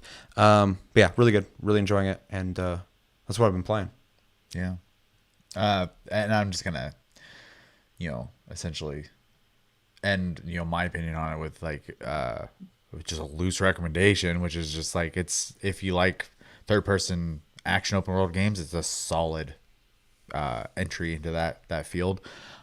Though if you are into samurai stuff at all, this game completely romanticizes the shit out of it, and it's just a treat. So yeah, unless you have this idea of something, and this is American samurai movies to you, which is not a real thing. If you like samurai anything, if you played Way of the Samurai back in the day, that's one thing too I want to mention as well. This is the first time I played like a AAA samurai game and then nailed it, because I used to play like, Way of the Samurai 1, 2, 3, all that shit back in the day. All great games, but they're not like superior in the way they're made. They work. yeah, But Neo, but yeah, I guess it's still it's Neo is not like AAA in the same. It is AAA technically, but it's not in the sense of like being like a Last of Us. Yeah. Final Fantasy 7, like, just big fucking huge game. Neo is though. That's a difficult one, but it's also Soulsborne too. So I don't know. It's hard for me to. Neo embraces the supernatural and stuff like that. Well, and that's my thing too, because Onimusha technically, when it came out, was a AAA samurai game, but not for me because it's Resident Evil with samurai. Yeah. As for this is more like a grounded samurai experience. It's like Way of the Samurai. But it just has the fucking budget without the Afro guy to fully commit. Huh? Way of the Samurai? I love those games. What an odd game. I played that game. I have the original and I've played it. I love love that it, game. but it's odd. Yeah. Oh yeah, it's weird. It's a Japanese game made with samurai, and fucking that game takes after American samurai movies as well. Especially the Afro guy. Yeah. Yeah. That shit's authentic. But yeah, anyway. Yeah. To finish up this segment, I played Final Fantasy 14. We talked about that an hour ago. Yeah. This episode is just talking about Ghost of Tsushima. Cleared the raid. That was fun. Been prepping for next week's raid, and that's about it because I've been playing Ghost of Sushi. I can't say it this week either. Sushi Man. I've been saying Ghost of Sushi. Spirit of Sushi. So that's been keeping me preoccupied. Played a little bit of Dragon Quest Builders 2. I can't talk about it, but like you brought up earlier, enough to get the multiplayer, which was like 2 solid days of playing. I played a little bit of NBA 2K20. Can't talk about that either. Come back later in the month. I did. I have some opinions on it. And buy a bucket. Bum There bum was bum no bum buckets to bum buy. bum bum bum bum bum bum bum bum bum bum. Let's see. What's happening? I think that's all I've played. He's on fire. You're not playing BGM or what? Downtown. There you go. All right. That's what I needed. I needed to be validated. Is everything in plan? That's it. Yeah. Wow, fucking that was quick and easy. I do have one. One Huh? more to add. I have one more to add. Okay. I thought about it. It's quick. I played Warframe on the PC. Oh, The first nice. time in years. It is beautiful. Yeah. God, it's so pretty. Yeah, it's upsetting because I have all my shit on PS4 and I'm like, let me transfer it, please. Just let me transfer it over to PC. Yeah, that'd be nice. I mean, you got my money, just fucking put it over there because visually it looks so much better. It's a huge difference. It's a little bit of a stretch on the fingers to control everything and kind of a shift control back and forth to do the sprint jumping, but Yeah. You gotta change buttons. Of course, plug in a controller. You can do that too. I'm gonna play on PC. I'm with that mouse aiming. I'm gonna control. You're Do fucking. half and half. Just do your movement over here. it. And then, You're gonna have an aneurysm if we keep this up. Blasphemy. watch people do that in arcade units for Tekken. Bring in a PlayStation controller, plug it in for movement, and use the buttons for attacking. It was weird. Those guys need hobbies. That's That- not that that. is their That's hobby. Not that. Sit around. How can I be the best? Well, the controller's not enough, and the arcade unit's not enough. Let's get creative here. Mix them up. If I was at the arcade and I was playing a fighting game and some motherfucker came and he's like, I'm next, and he plugs his controller in and puts one hand on one, the other, I'm like, I'm out of here. Somebody else can have my turn. This guy's about to wreck There's me. no fight that's about to happen. This guy's going to be bored for the next minute. He's just gambling for that chance to find competition. Yeah, he's the Musashi of fucking the arcade. Who can beat me? I got to retire because no one can defeat me. I'm taking too many lives. Like Kojiro. Ugh. So that's everything? That's it. See, if we didn't talk about Ghost of Tsushima, that would have been like 20 minutes, which would have been the fastest what we've been playing ever, but that doesn't happen around here. So let us know in the comments, what have you been playing? Have you played Ghost of Tsushima? What do you think of it? Please, no spoilers, although we just talked about a lot of gameplay. Storyline-wise, don't say what happens, but let us know your general thoughts on what you're thinking of it. What things do you like? What things don't you like? Have you run into any weird bugs? Anybody who's not quite into the game, let me know what you think of it as well. Name off some American samurai movies. I need at least 20 to start taking it serious. Because then there's no standard. It's statistically irrelevant. And yeah, what games are you playing that you're liking? What games would you recommend us play?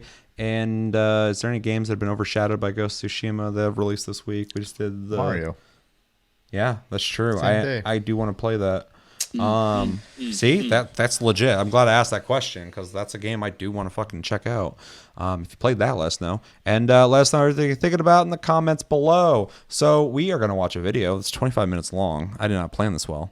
I knew we were going to talk. I didn't know we were going to talk that long. And it is the PlayStation 5 hands-on with the DualSense PS5 controller. This was done by, I was going to say through Jeff Keighley. I guess that's not inaccurate. Done through the Game Awards, which is Jeff Keighley's thing. That's his baby. And he got his hands on the DualSense PS5 controller, and he played. It's funny because he plays a PS5 game in this as well, and it doesn't get the same kind of. Obviously, people want to hear about the controller, but it's kind of cool. We're going to be able to see, PS5 game be played. And yeah, he's going to give his impressions. It's 24 minutes. So yeah, before we get into that, anything you guys want to say before we watch the video and react to it and talk about our thoughts on it? I don't know if it's true or not, but I saw on Twitter that they've already have a plan for color schemes for the controller. So, Well, I bet. one of them they showed off was pink. Cool. So I like pink. So instead of the black and white, it was pink and white. Look at me. So That's pretty cool. I also, maybe this is Tasty Tuesday territory. Sony fucking called their own bluff, and when they were like, we're going to make less PS5s because we don't know if people are going to buy them or not. There's like psych, and there's like, we're actually making, I think like 2 million more than they originally were saying they're going to make. They're upping demand because they don't think they're going to be able to match what people are going to be. Yeah. So, I also saw that it's one per household now, or customer, one per customer. Okay, I was about to say, how the fuck? No, one per customer. Sorry. Yeah. Which is scary to me because I'm like, I want one. Everybody hold off. Let me pre-order mine, and then you can get yours. Yeah. Yeah. Us first. I guess the thing's also 10 pounds. Jesus. It's the second heaviest console behind the PS3. That one's pretty beefy. PS3 was a fucking brick. Like, I guarantee people have been killed with it. If I was in a room and a guy came in to attack me, the first thing I would grab as a weapon, it would be the PS3. The original PS3, not the newer ones. I have the original one out there right now. That's not matte? The shiny one? Might be matte. Yeah, the original one. I had the original one. Was fucking had that shiny, glossy. Oh yeah, well, the one that had the 2 processors in it. Yeah. That thing was like fucking heavier than 10 pounds. Probably good, hefty 30 pounds. And fucking, if you lift that thing with all your might, and just let gravity do its work on someone's head, they're done. Just gonna weld the handles inside of it, do kettlebell lifts all day. It'd be worth it. I mean, if you're not playing it, might as well get some use out of it. Strap it to your chest and go for jogs. Put in one like Baby Bjorn thing on your chest. Just You gotta get 2, one for the back as well. Keep that weight balanced. yeah. Otherwise, you're gonna be breaking your back. Yeah, it makes sense. So yeah, PS5 is gonna be really heavy. It's a big boy. It's a good thing I don't make a habit of like, lifting my console after I set it down. Yeah, once it's on the table, I'm done. I might dust it off every once in a while, but I don't move them very often. So, anything you guys want to say on this before we go into it? I already did. Yeah, I know. I'm putting it out there again unless Chris has something to say. Looks like he was trying to see something. He's just I'm blind. Very expressive. I don't know how to tell you guys, but in the last 5 seconds, I've become blind. I accepted it in a nanosecond. I'm gonna start calling him blinking. Huh? And something that has to do with being deaf. All right, you got the video ready, Chris? Yeah. All right, so we're gonna start it in 3, 2, 1, and go.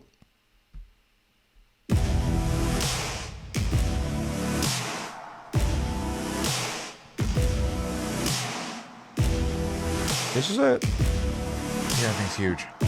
Yeah, it is. I love it. This right here is the PlayStation 5 Dualsense. Yes, it's powered up because we are going to go hands-on with the PlayStation 5. Hey guys, it's Jeff Keighley, and this is a special Summer Game Fest stream. Really a special year tightest for guy all in of us gaming. that new consoles are coming out, and a lot of people have wondered what PlayStation 5 is going to play like.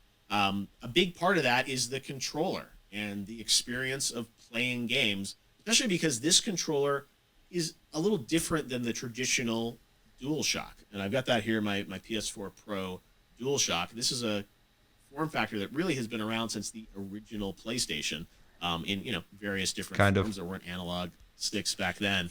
But the DualSense introduces a couple new innovations, and having played it here for a couple of hours, I'll kind of summarize those for you before we get into some gameplay.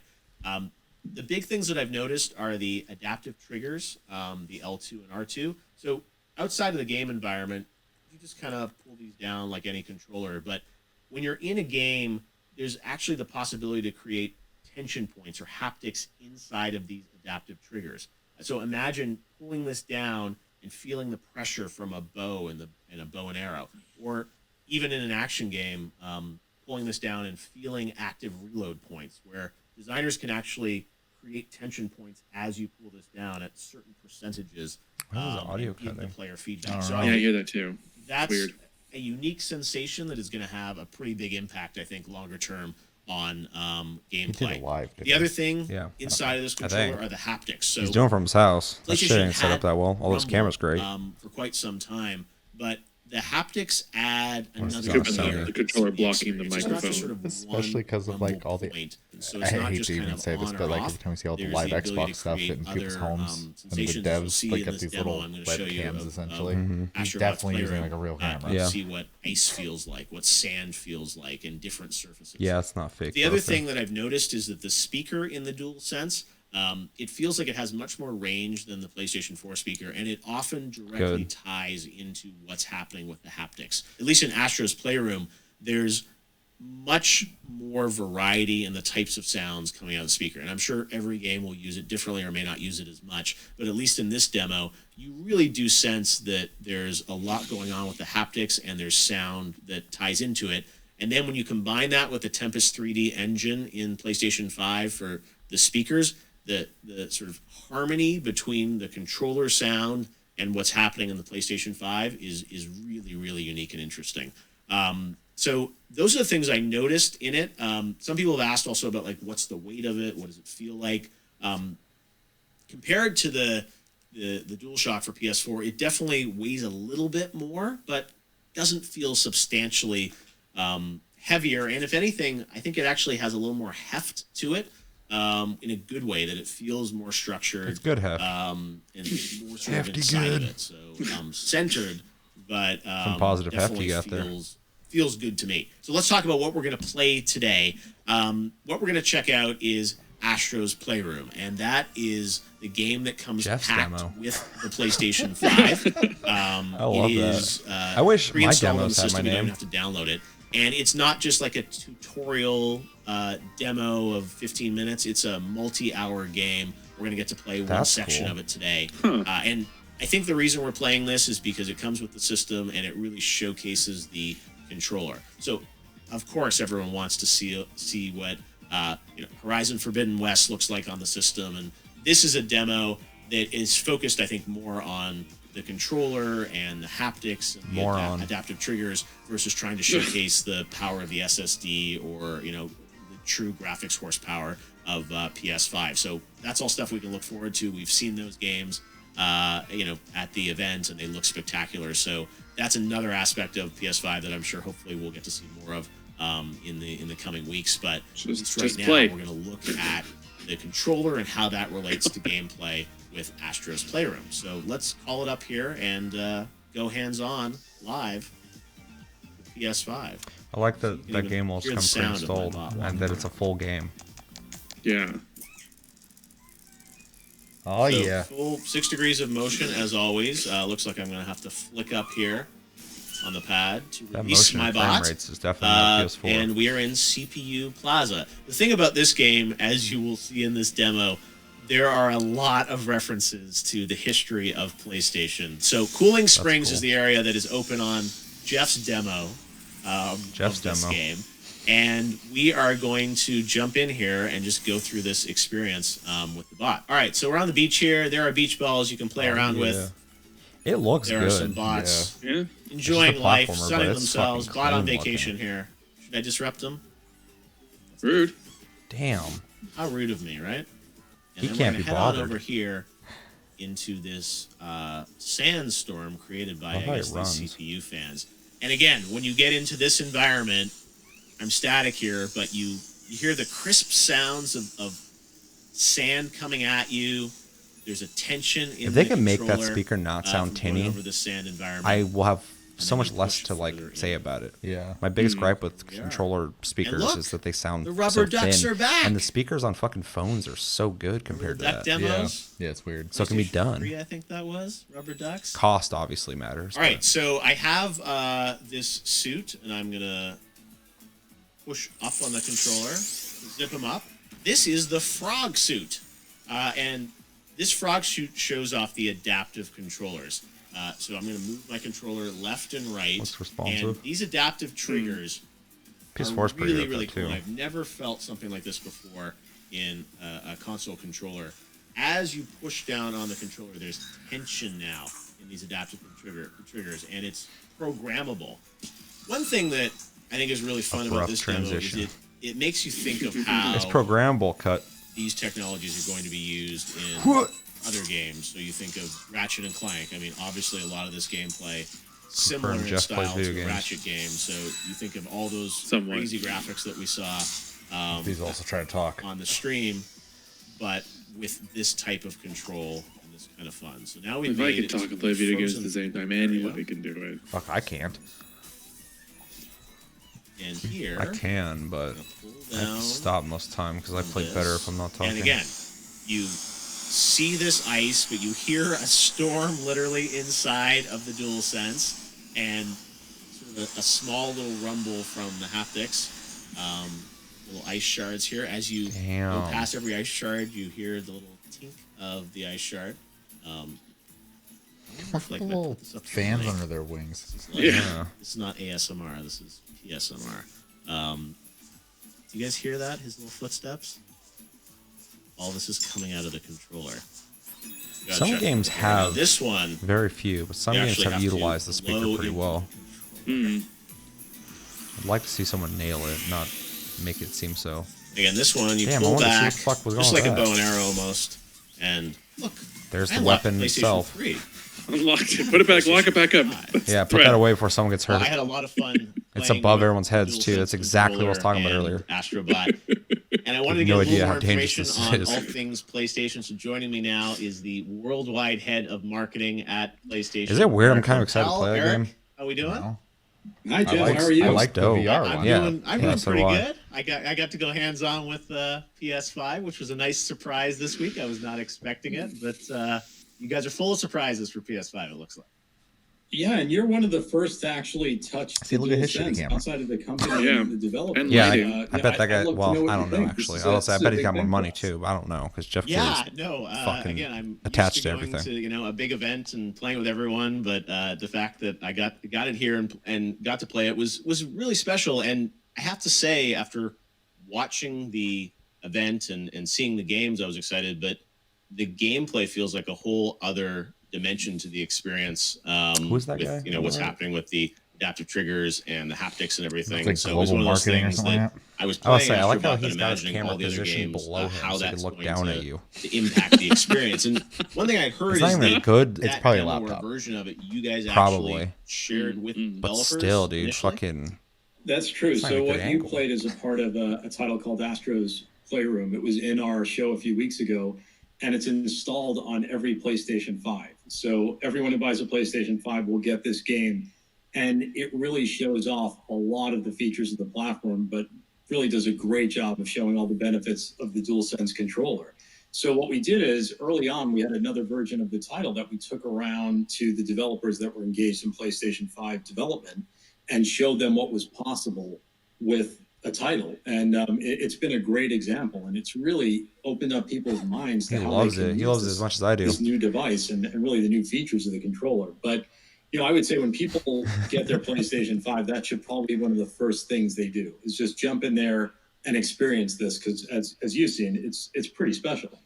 No, we've been using the same similar kind of form factor of DualShock for many, many generations. Obviously, adding analog sticks and rumble and things like that, and the touchpad. But this feels like it's a bit of a redesign, but I really like how it feels in my hands. And I imagine for PlayStation, Damn. when you were conceiving the Those guys are getting PS5 down. and Mark That's Cerny was crazy. architecting it, I imagine the controller and a lot of those innovations were kind of right there at the beginning as something that you wanted to put into the system. That's cool. The PS2. It's fucking- true. As we've said many times with Towers. PlayStation 5, it's a brand new generation, and we believe in generations.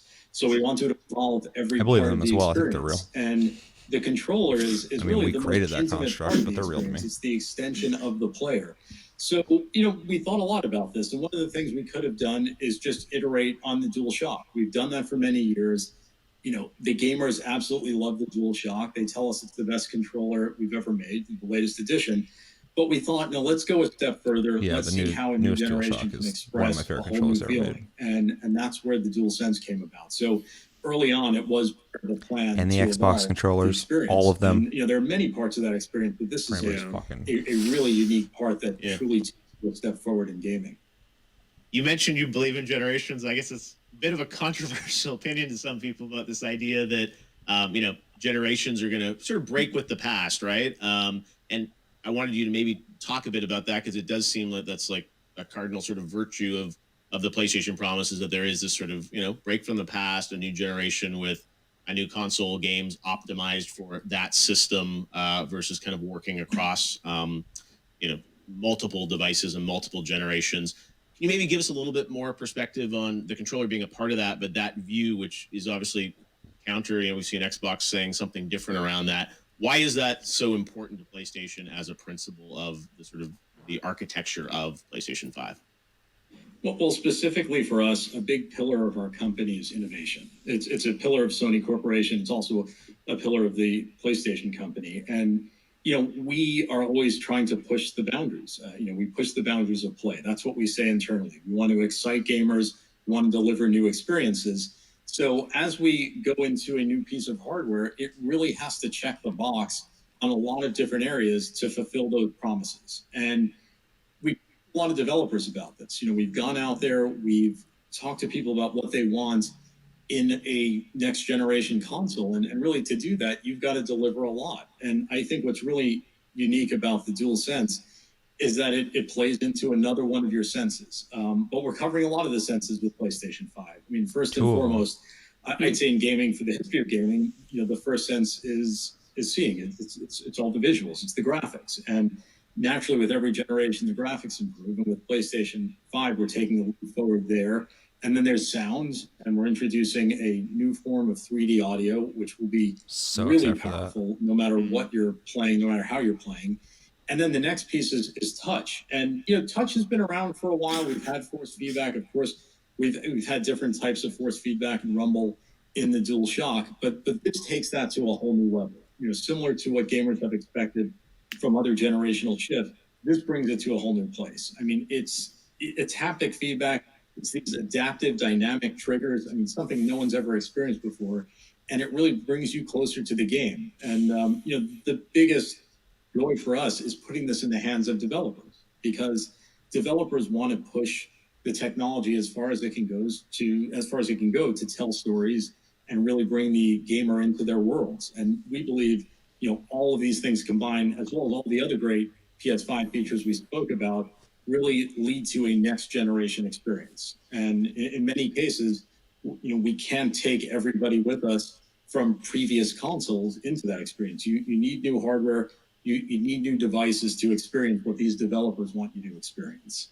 And I imagine, PS4, there'll still be games coming out for it. I mean, it's not like the pipeline stops there, but there's a sort of new set of experiences that will be exclusive to PS5. Sony has a history of long-term support. Exactly. PlayStation 4 is a big part of everything we do, and it will continue to be a big part of everything we do. There's a lot more to come on PlayStation 4.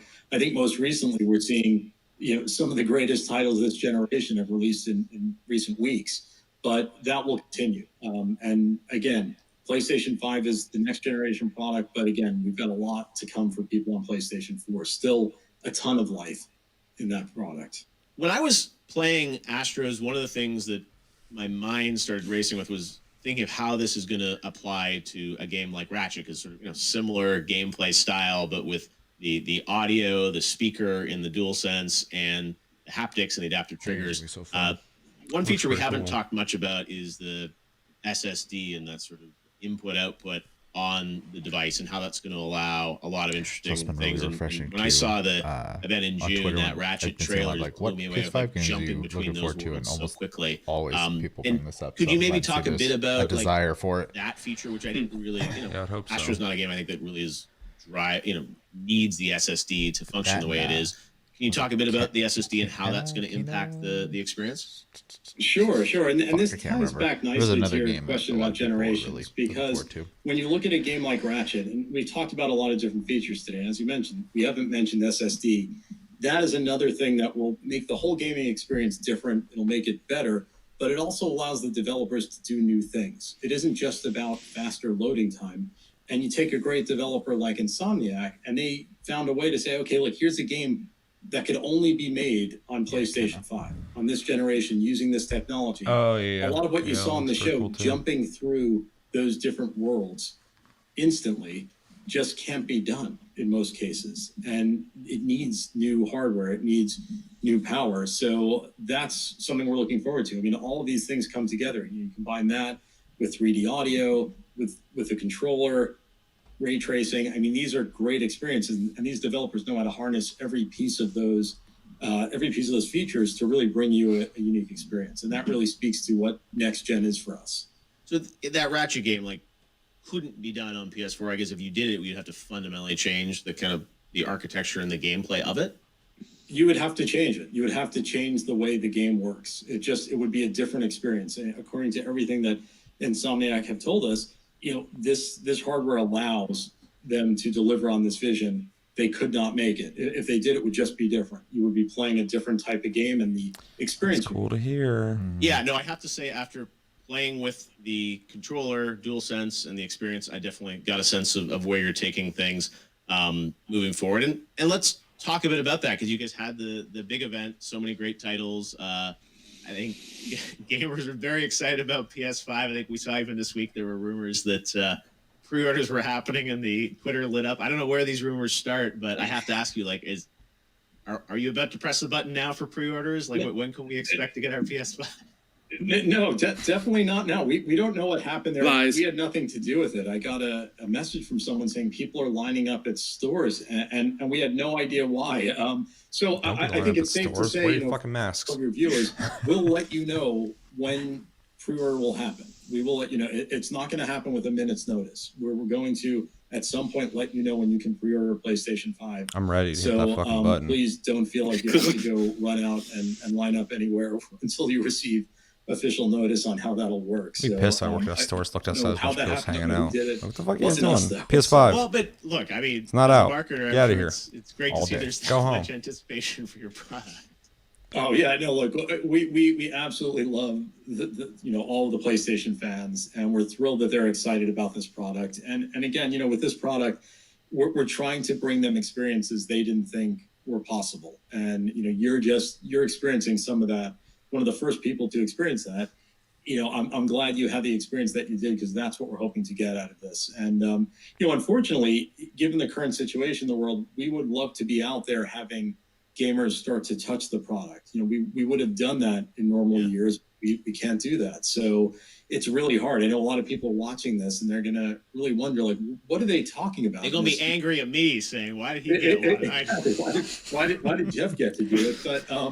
But I think it's Where's my it's really Jeff hard demo? to describe. Yeah. And you've heard us where's talk about my this, but Jeff's now demo? You've gone through the experience, and you can see it's. I don't different. say Seth's One thing I demo. wanted to I'm ask you about, pissed. you and I have known each other for a long time, and I'm excited that you're in this worldwide role for PlayStation now to kind of unify, the messaging around the world. And there was a new tagline for PlayStation that showed up in the event in June, which I think was the first time people had seen it. And can you maybe tell us a bit about this new kind of tagline, which is global for PlayStation?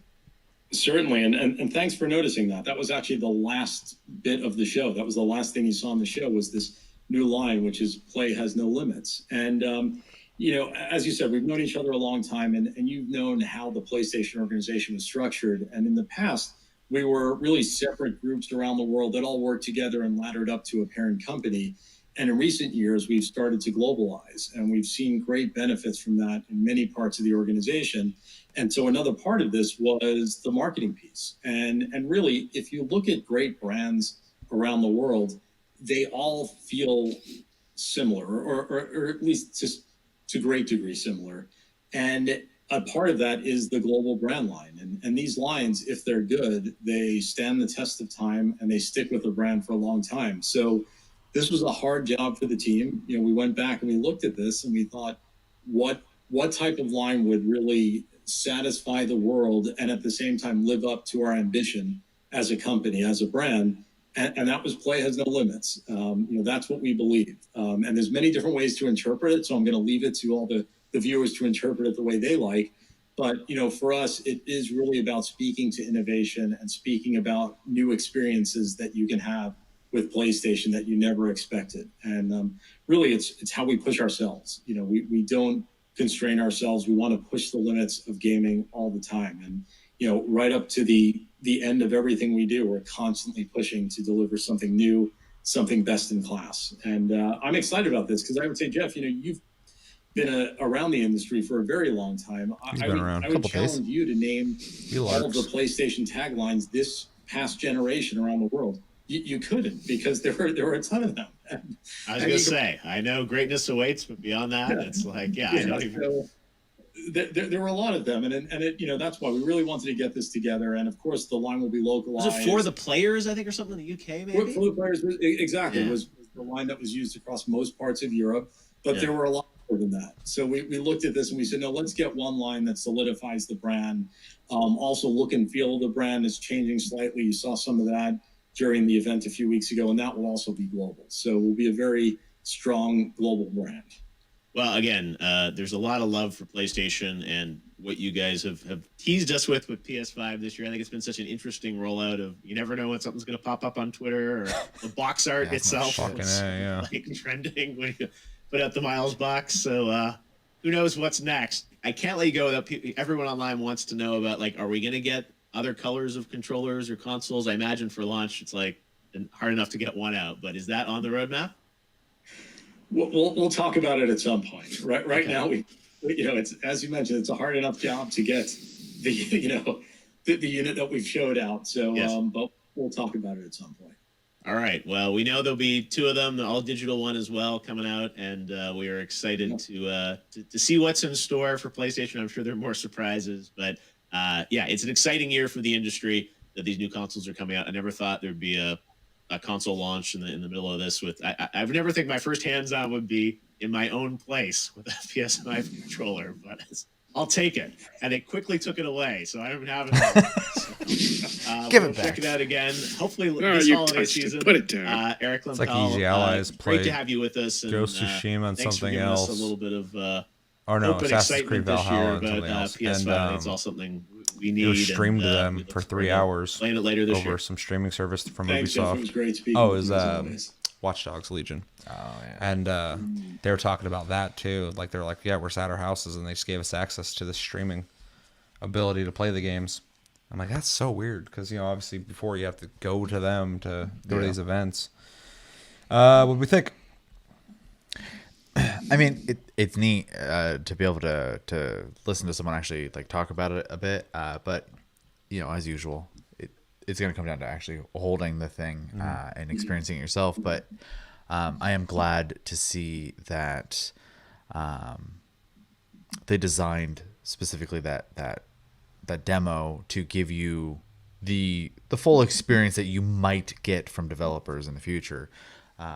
Tech demo kind of showcasing what the controller can do. I always appreciate that kind of stuff because even though you may not be playing like the next God of War, for example, you're getting a taste of what is potentially going to be available to you, and then the developers can choose what to do with it at that point. So, with the PlayStation 4 is a good example. Like you said, the touchpad was very underutilized by most devs. So. It was there. Though, and I saw some people who on Twitter fucking were going like, "There, I'm gonna use half that stuff anyway." To be fair, it is underutilized in the sense that you could use all these swipes or whatever, and they didn't do it in a lot of games. Almost every single game, specifically third-party games, still use the touchpad as like a map button, which is something you don't get in other controllers. For sure. It's not a big thing, but it was being used. Yeah. And I did use it. It was better than going pause, go to this thing, press that. Like that's a big deal, but like it was used and I used it. So it would have been cool to see more uses out of it. But yeah. Yeah, for sure. And then, with them adding, I think the big thing is going to be interesting is how much emphasis keeps getting put into the haptic feedback on the triggers. Which I'm very excited about. So I am very curious to see what that actually feels like. And how that gets utilized. So. I want to feel what the fuck they're talking about when they keep talking about the triggers, because Xbox already has vibration of the triggers. And I thought it was really cool. It's my favorite thing about the newest controller. But what they're describing with this sounds beyond that. Yeah. And I keep hearing things about like potentially like it feels like resistance to it, to being able to feel tension and stuff like that. I'm like, these words don't really tell me vibration. Yeah. That sounds like a physical property. For sure. Now, they can't have a trigger that pushes back against you too hard because there's people with all sorts of things going on. They might not be able to pull the controller or the trigger very well, for whatever reason. So I want to know what the fuck they're talking about specifically. Exactly. So, and I got to get my hands on to do that.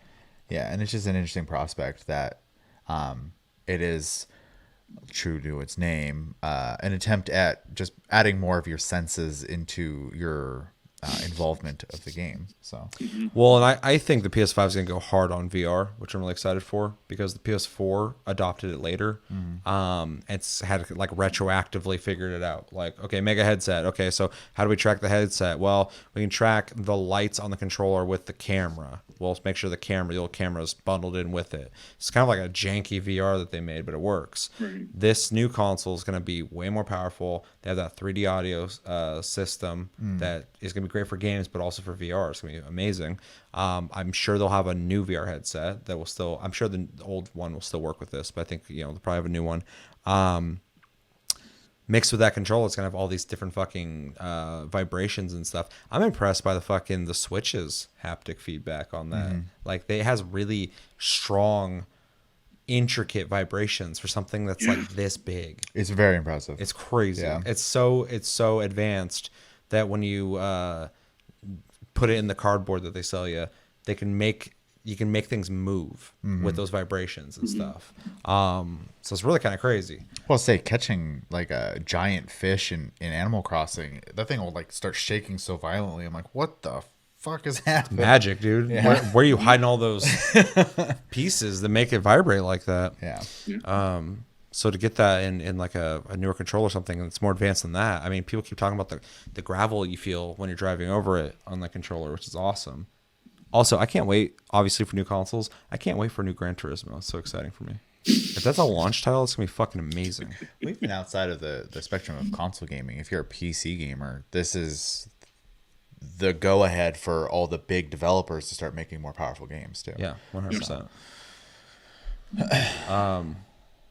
Yeah, I mean, I pretty much agree with everything you said. I need to get my hands on that controller. I've been sold on it since I saw it, so they didn't really do anything to get me more hyped for it. I'm just like, that thing's gonna be awesome. And Jeff's like, it's pretty cool. I'm like, yeah, it is, huh? I know it. I'll find out soon. But I already knew that. I already knew that, Jeff.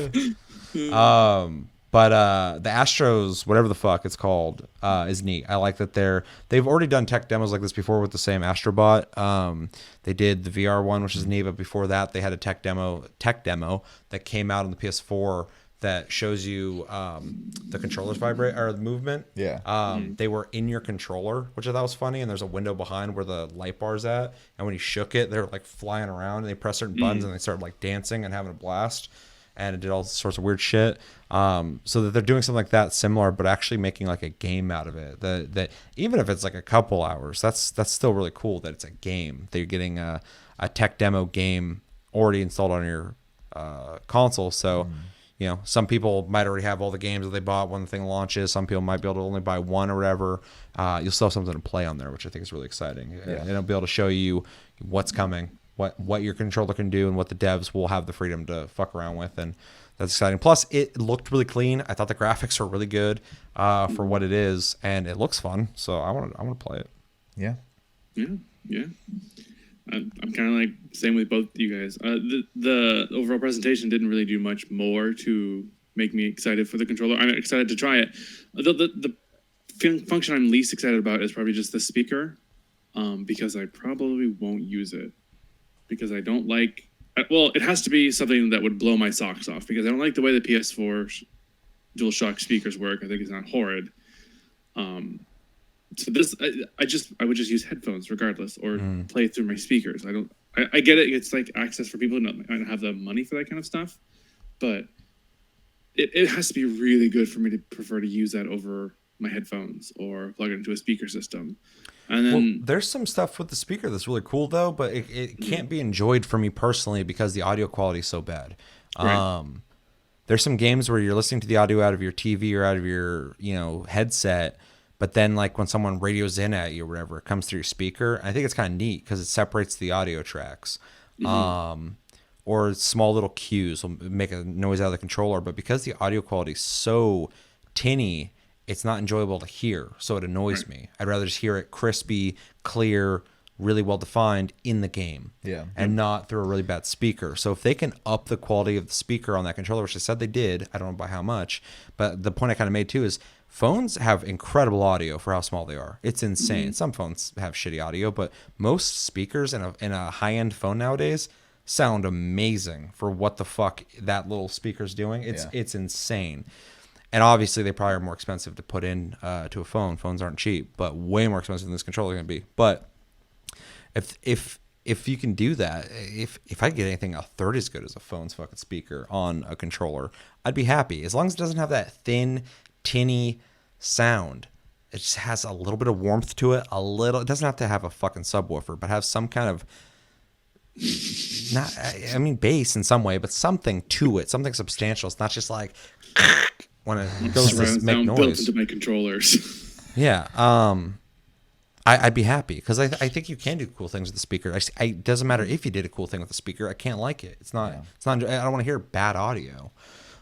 It's like if you make a YouTube video, your video quality can be shit if your audio is great. If your audio is shit and your video quality is great, no one's gonna watch it. Nobody wants to hear that shit. Yeah. It's disruptive. You're like, oh God, I don't want to fucking listen to that. And it's weird, but it's just a fact. Same thing with that. So if they want to nail and get me excited for a speaker and a controller, they have to get that audio better. And you can still turn it off too if you don't want it coming out of there. But I think it'd be a lot of people would be more open to it if it didn't sound as much like shit. Yeah. Yeah. There's still like questions I have about the PlayStation as well that they just haven't really dived into at all. I really wish they just give us information. Like what? Well, like, they keep talking kind of about the backwards compatibility of it, but we never really get like full details of it. You know what I mean? Yeah, and I keep hearing rumors. So like pretty much out of all the rumor mills that I keep hearing and the things I read here and there, it's like most of the PS4 library is going to be fucking available at launch. Yeah. Right. But they haven't put that out anywhere. That's my point. Like I want. Well, and they also didn't do a full release on that controller. They gave Jeff his demo. Yeah. It's Jeff's demo, This is. and he got to talk about Though it. I like the little bread trail thing we got going here, I also just like want like some solid information. I think they're doing it on purpose to drive fucking hype. I think they want people frustrated. probably Because then when we get it, no one's bitching. yeah. Whereas like Xbox is like very respectful. They're like, new console's definitely coming out. We're gonna have a meeting on Monday, and we invite all of you guys to show up, and it's gonna be great. We're gonna show you all these things. Here's some games, and blah blah. And everybody shows up like, very nice, very nice. That's a good looking console. And everybody's like, where the fuck is the PS5? And someone's like, I don't know. Wait. It's in Jeff's house for about 2 hours. We have taking it PS5 back. at home. And then they're like, well, we want it now. Well, you're gonna have to wait. You're gonna have to wait. So who cares? Yeah. Well, fucking, why are you gonna show it? Well, we're gonna show it when we want to show it.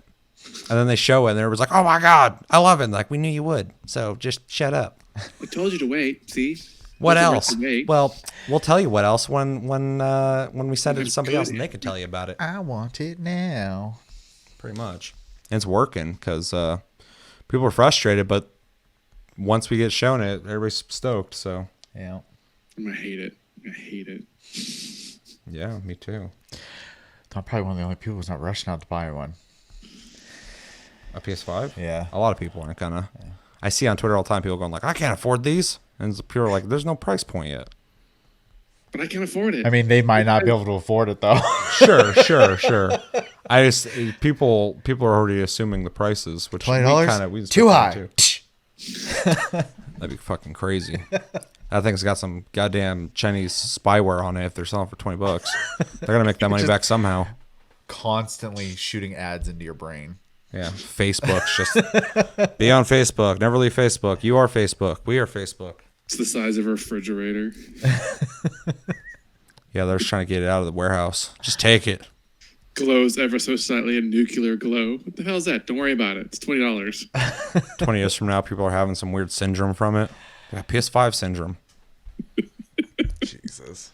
The controller has fused with my arm. I don't know what to do. I'm growing I'm not complaining because I needed the second controller. I'm growing a second controller out of my back right now. Is that normal? Yes, you are PlayStation now. Oh. There will be more. There will be more components coming soon. We thought it was going to be the Borg, but apparently it's Sony. That's scary. I don't like this. Yeah, overall, really excited. Astrobot looks cool. Mm-hmm. And yeah, anything else you guys will say? But wait for the next breadcrumb. Yeah, pretty No much. more breadcrumbs. I want a slice of bread this time, please. Xbox was like, we got a gaming event coming up, and we're showing Halo Infinite. I'm like, really? All right, cool. I want to see that. for sure. It's weird to go like, okay, I know what I'm getting into. Somebody's like, this Saturday something's happening. What's something? You gonna show something? We're gonna show something. let Jeff Don't worry touch about it. Is Jeff involved? Jeff's involved. Jeff's involved with everything. If there's something going on, Jeff's probably involved with it. It's possible. I'm cooking dinner. When's it going to be ready? Go ask Jeff. He's involved with everything. That's why he's tired looking all the time. Probably.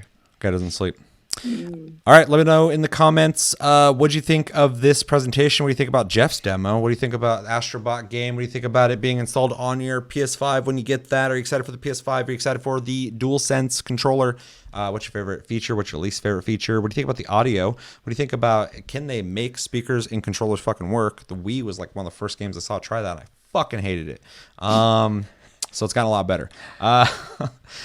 And yeah, what are you most excited for? What do you think of the price point of the thing?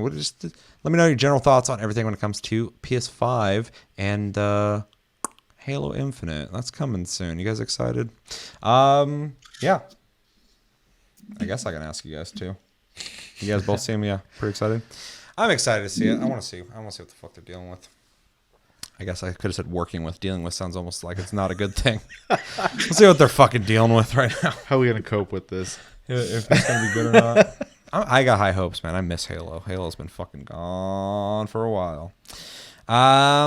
All right, guys, it's that time again where we look back on like the fucking 3 months of videos and comments that we didn't fucking reply to because the schedule's been shit lately. It's been like 3 weeks, but still. And yeah, I got 5 comments. I'm gonna go back, reflect on the episodes, read your comments. We're gonna reply to them, comment on them, and yeah. So I did a Tasty Tuesday.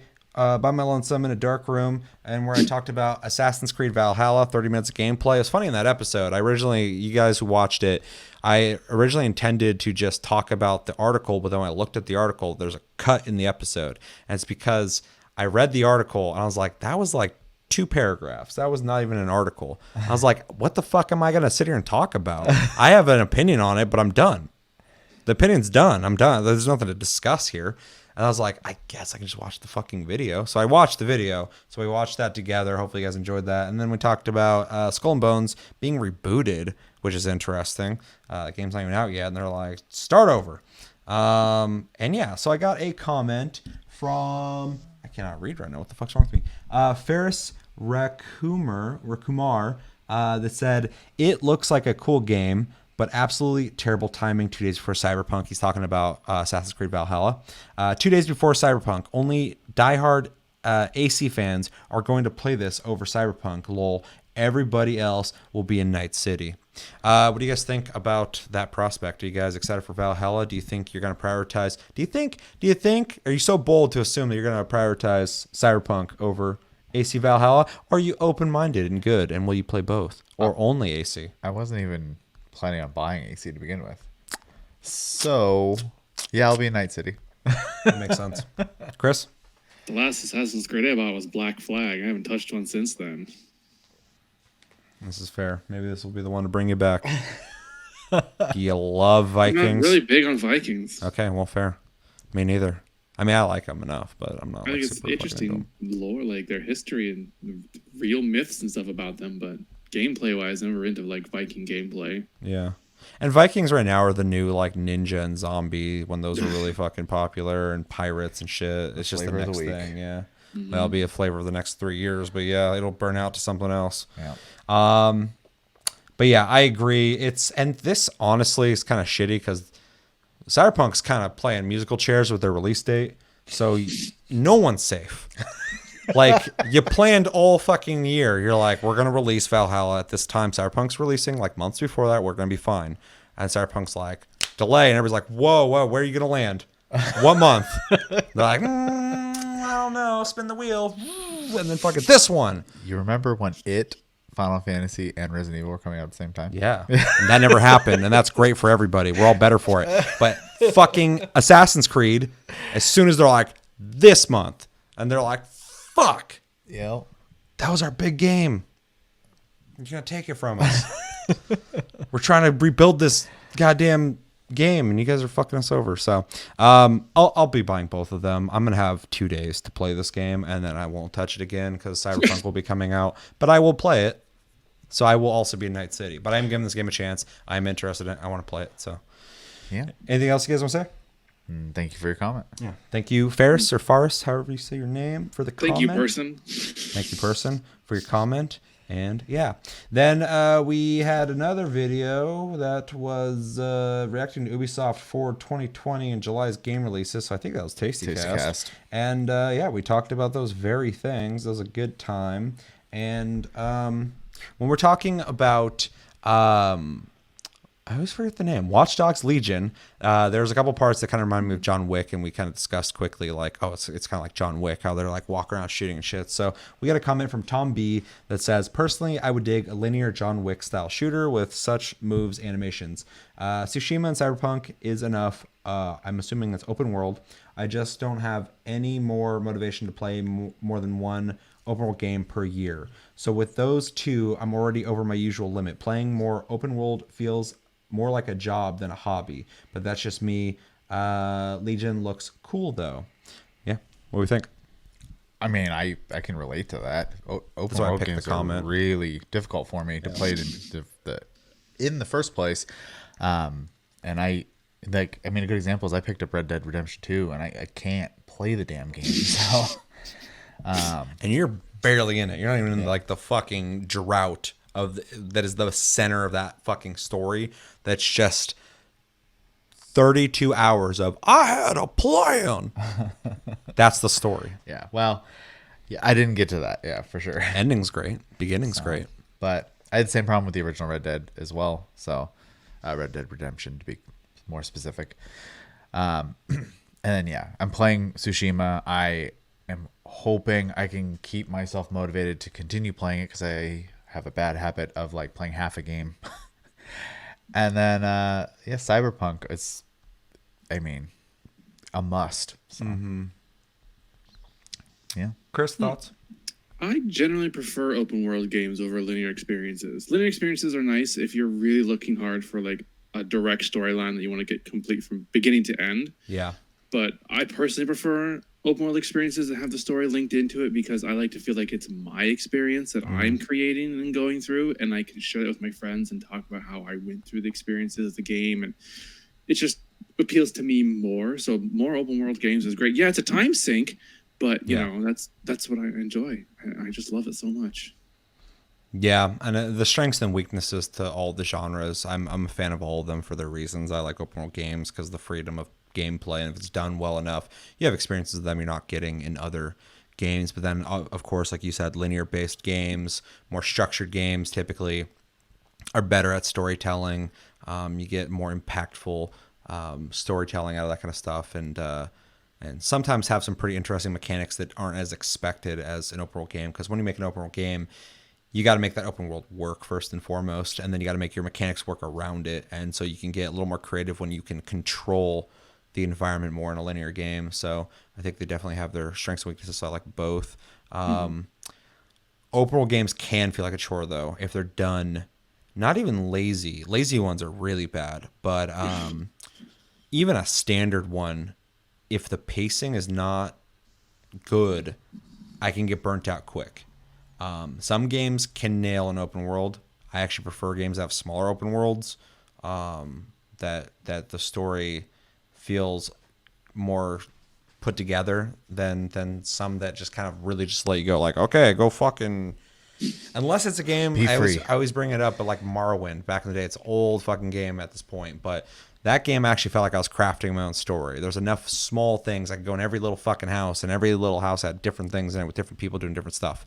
And it's amazing how there's still not very many games doing stuff like that nowadays. And other Elder Scrolls have done that as well, but I think Morrowind's the better one. But most open world games kind of follow the Ubisoft route of just giving you activities to do in an open world and having rewards for doing those activities, which I dig. But I don't ever feel like I'm really having my experience in games like that. So it gets kind of hard, unless the pacing's good, it's easy for me to get burnt out because I start getting burnt out on the activities. Yeah. And the rewards not being enough, or I've already got all the rewards. My guy's fucking maxed out. Everything's too easy, but there's still stuff to do, which is also a very Ubisoft thing. For a while there was like, make sure they never have to leave this game if they don't want to.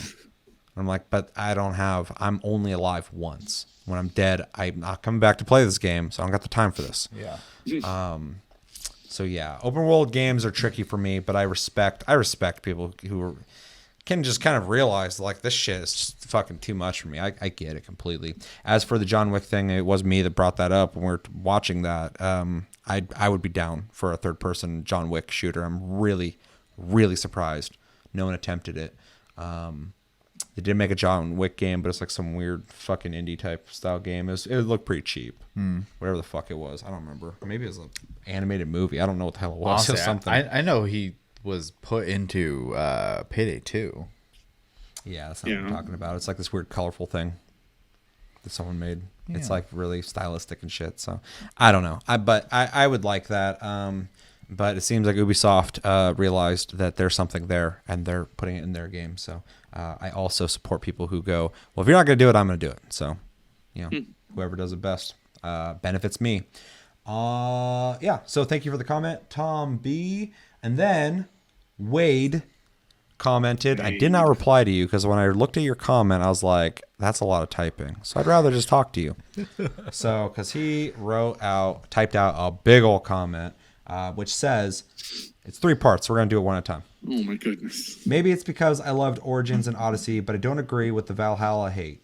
I've seen around the internet. I think it looks dope, and I can't wait. Everything I've heard from the people who got hands-on with the game solidifies the purchase for me. You're a fan of the other games. I like them as well. I'm not as big a fan as you, but I know you really enjoyed them. We have a couple people in the community who really enjoyed those games, and I do think it's the better direction.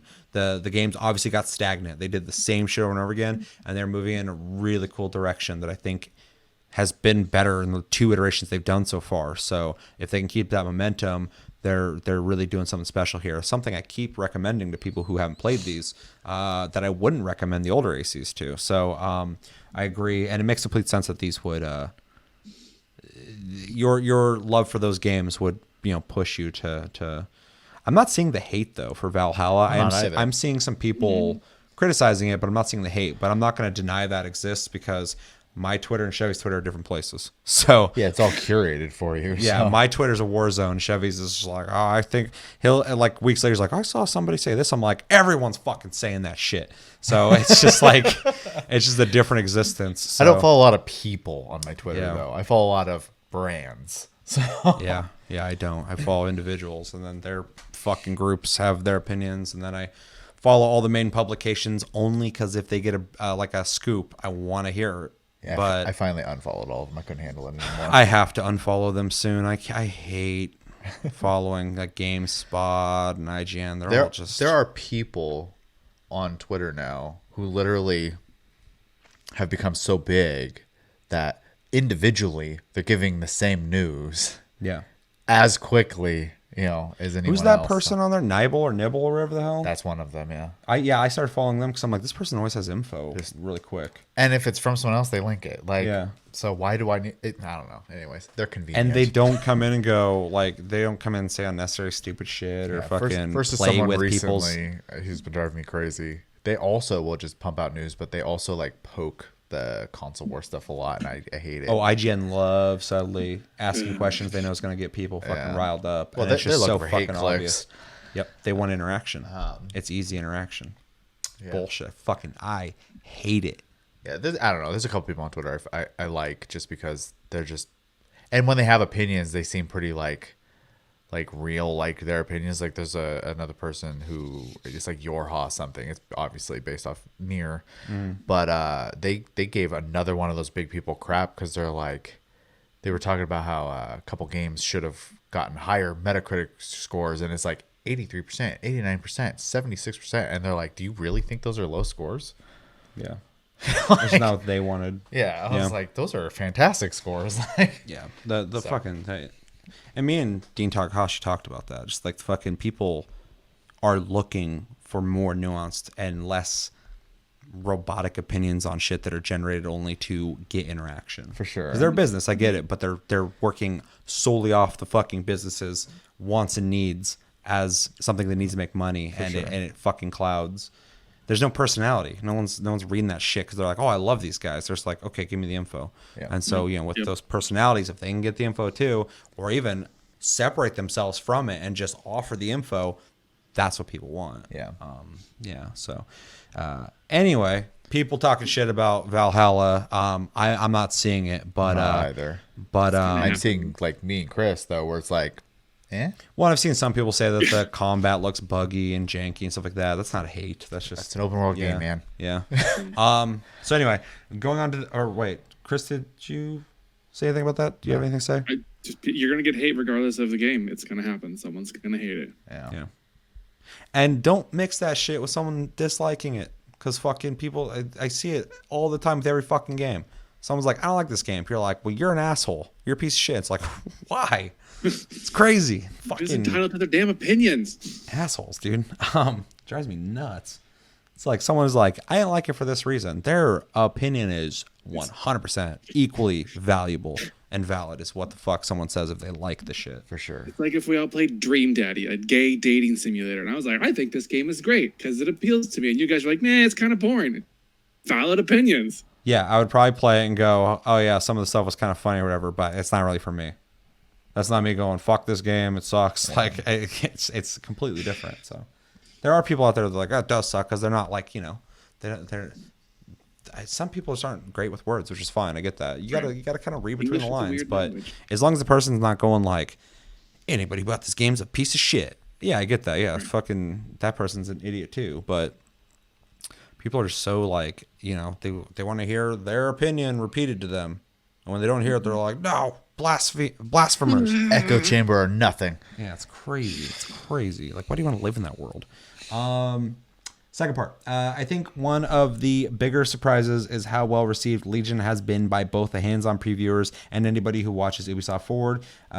It semi-disappeared for a while, and we didn't hear much about it, but apparently it's reemerged as a really fun, intricate, and nuanced experience. I know they did a talk through on ACG, and his opinions were pretty much glowing for the game. It sounds like a ton of fun, in my opinion, as long as things don't get too repetitive too fast, which is a valid concern. I have the same concern because it's an Ubisoft game, and they're real good about giving you the content, but too much of it, and you're gonna keep doing it. You're like, do I keep playing? Like, yeah, it's there. Okay, I've been doing it for a while. Do I keep doing this? Yeah, it's there. Do it. Good job. Might as Keep well. doing it. We gave it to you. Do it all. But is there an end? Who needs an end? You like playing the game, right? You don't need to leave. You don't need to play anything else. This is your life now. Your mom says it's dinner time, but do you really need to eat right now? But You you're have gonna more hack missions that to old do here at lady. Ubisoft. Even last year at E3, there's a huge fucking thing in the center of the massive building that was set up for Watch Dogs Legion. Nobody was talking about the game. I didn't even wait in that line. There's no hype for it. Like, Yeah. nobody was like, whoa, whoa, whoa, whoa. Like, I was like, I got to go in there and watch a guy play it. I don't want to do that shit. So I didn't wait in that line. It was a huge line. And the people in the line were like, anytime I was near, because there's other lines near that line, fucking people were talking about Final Fantasy VII and Cyberpunk. And so, like, even there, the energy for it was low. And then everything we've seen on it, I'm like, yeah, it looks neat enough. But then this last video we watched was like, oh shit, this is really starting to kind of turn into something that I'm really interested in. And I even kind of got that reaction from you guys too, which is cool. So yeah, I agree. And I've been watching Easy Allies and stuff. They've been playing some Ubisoft games around the time Ford came out, and they played Valhalla and Watch Dogs, and they were saying good things too. So I think, and I said this in the last episode, I think this is they're crafting what Watch Dogs will become. I think they made a game that didn't work, and I think they are not throwing away the brand, and they're crafting it they're honing it into something else, and while keeping some of the DNA from the original game. And I feel like this is going to be, when the next Watch Dogs comes out, it'll be something more akin to this third game and not the last two games before it. And it after playing the first Watch Dogs and feeling overall disappointed and kind of bored playing it, and then skipping 2, I heard 2's pretty good. This is the one I'm feeling less like. I was worried about buying 2 because I didn't want it to be like 1 and where I was disappointed. So I was like, eh. But this one I'm feeling pretty confident going into. So they did something to make it interesting. So Yeah.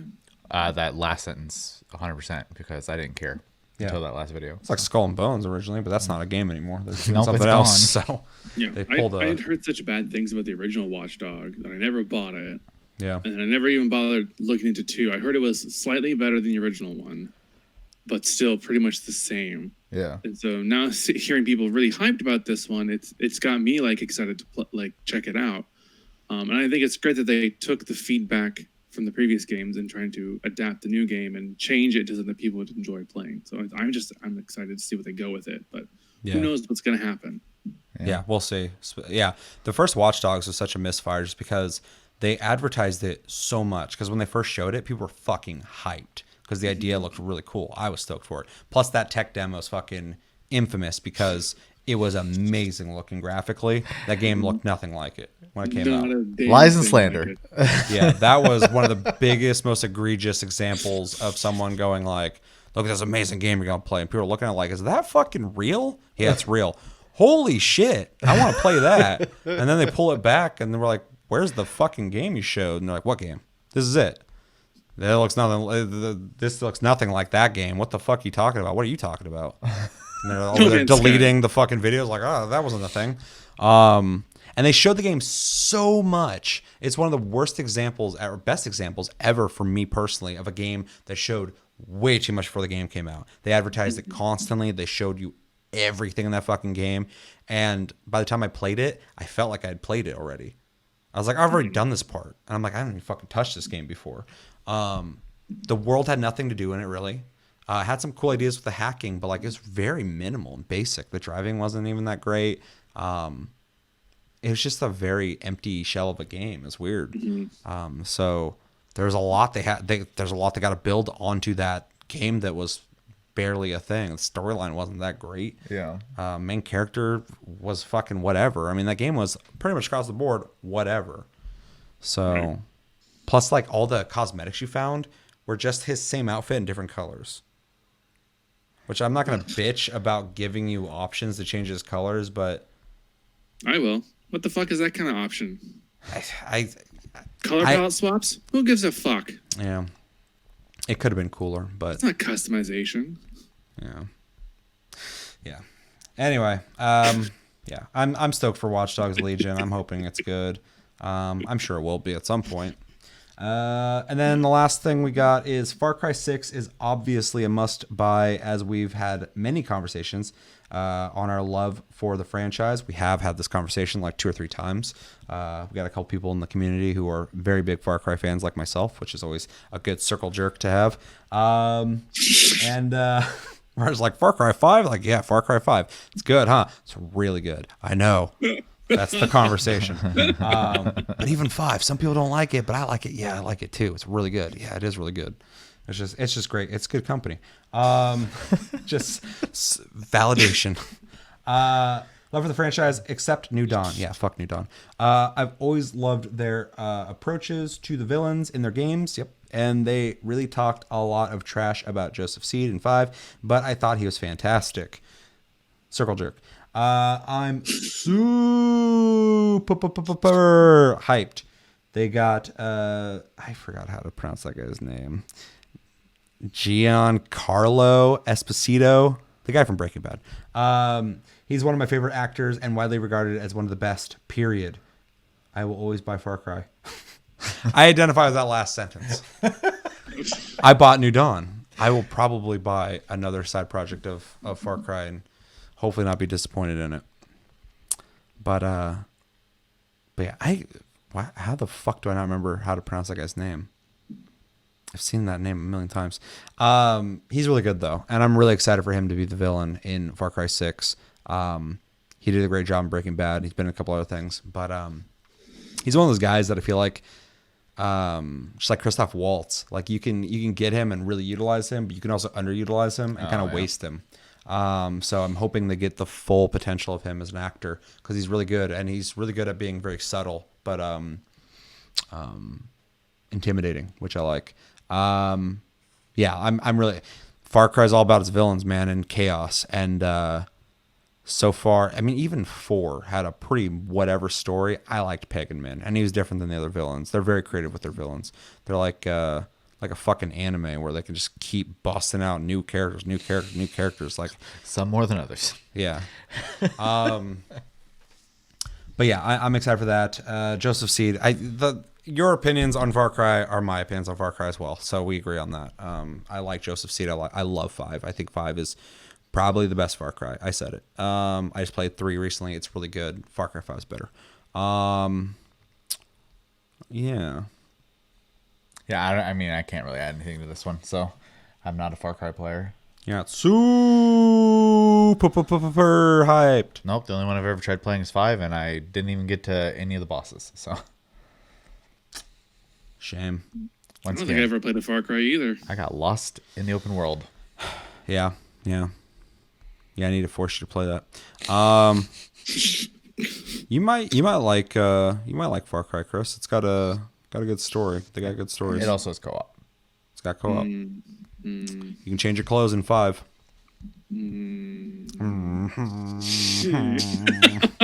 Stop trying to sell me games. Yeah. Thank you for the comment, Stranger. Wade. Stranger Wade. Stranger Danger. That's his name. Stranger Danger. Did a hiking video with Cody, as I like to do randomly to change things up on the channel. I like to get out, and I like to film and edit any chance I get. You guys know me at this point. And yeah, yeah, I got a lot of comments. People going, "Hey, that's a really good looking area." It was a very beautiful looking area. But Simon, 2 questions random was like, just 2 dudes with beards in the woods. Man, wholesome. Place looks like a sight though. Cold. Sounds like my kind of party. 2 Fair. dudes and beards in the woods. I don't like beards. He's got a beard. Yeah, it's still weird.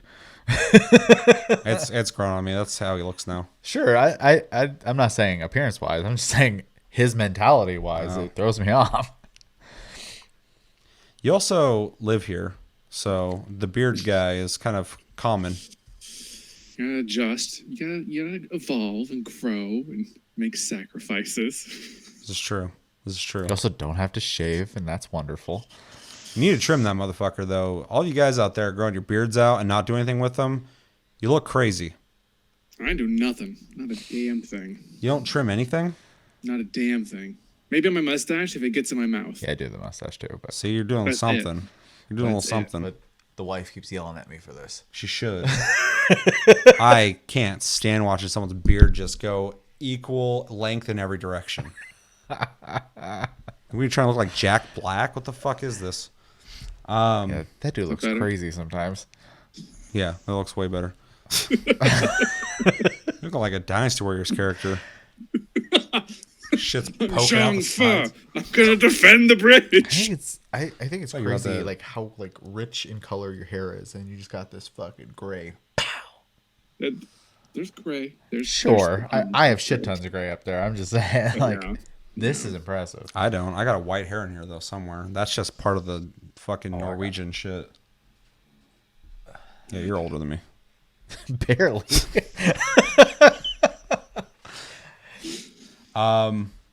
So yeah, I just wanted to read that because I thought it was a funny comment. So the beard thing, the woods thing, and yeah, Washington's beautiful, man.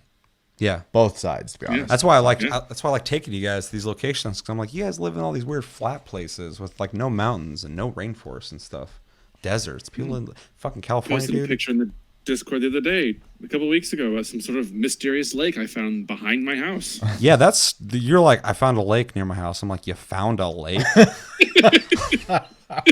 That's fucking Uncharted type shit. I feel like you just walked in your backyard, decided I'm gonna get over my fence, and then you just went over there and there's just a lake back there. What the fuck? Waiting for you to say you found some gold or some shit. That'll be the day. That'd be cool. Thank you for the comment, Simon. Thank you everybody who commented on that video, and thanks for watching it. I always like doing those little things that are random that kind of mix shit up. Any excuse for me to be able to fucking edit something new and different. And then we got a video, which I think was Tasty Tuesday as well, where I talked about Hyperscape, which I did not talk about in what we've been playing. I played Hyperscape. I installed that shit quick. It does everything you expect from a fucking battle royale and does things that are annoying. So I won't be playing it. Like, there's no doors or windows. There's just these holographic orange things in the way, and you have to break or shoot them to get through them. It's stupid. It doesn't add anything to the gameplay. It's just fucking ridiculous. And then the boxes aren't chesty open. You have to fucking break those too. Just constantly switching to your melee weapon and breaking stuff or shooting them. It's annoying. It just does not flow. I don't like it. Anyway, I talked about if we should be hyped for that, and I learned by now, no. So if you like Hyperscape, though, let me know. Let me know your thoughts in general on Hyperscape. And then we got a comment from Jacob Ogden. He said, because I talked about Resident Evil Village isn't Resident Evil 8. They revealed that Resident Evil Village, even though 8 is in the title, so clever, they're like, but it's not 8. And I think this is a smart tactic on their part going, we don't have to commit. If you guys like it a lot, yeah, it was 8. We weren't sure. But if you don't like it, that was Village. That ain't 8. I can see that. It's I think that's what they're doing. If I was them, that's what I'd be doing. Anyway, Jacob says on Resident Evil 8, Ari has a lot of segmented miniseries in reference to me talking about maybe this is just an offshoot. And they want to make spin-offs. So calling it Village would be a good way to connect mainline game with a spin-off horror series. So if they decide not to make this 8 and just say it's Village, they could start making the first-person games after that. I'm assuming that's what he's saying. And then there's a read more button. I probably should get that. They had trouble after RE2 with each game getting less than a tenth of the sales until 4 through 6. 7 could be a new horror hybrid to keep the brand strong while allowing new game markets. Stuff like RE4 isn't real Resident Evil because fixed camera, zombies, etc. Thoughts?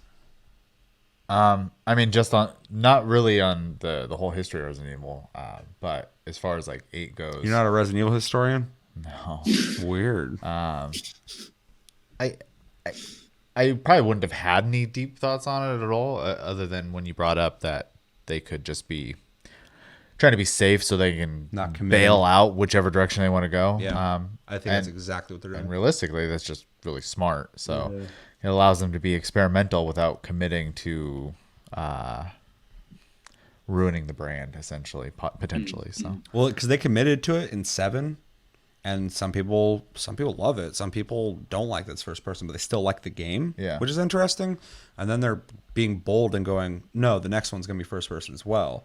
That's not what I want. Yeah. I'll play it, but I'd prefer them to go the Resident Evil 2 remake route. I would love more games like that. for sure. Yeah.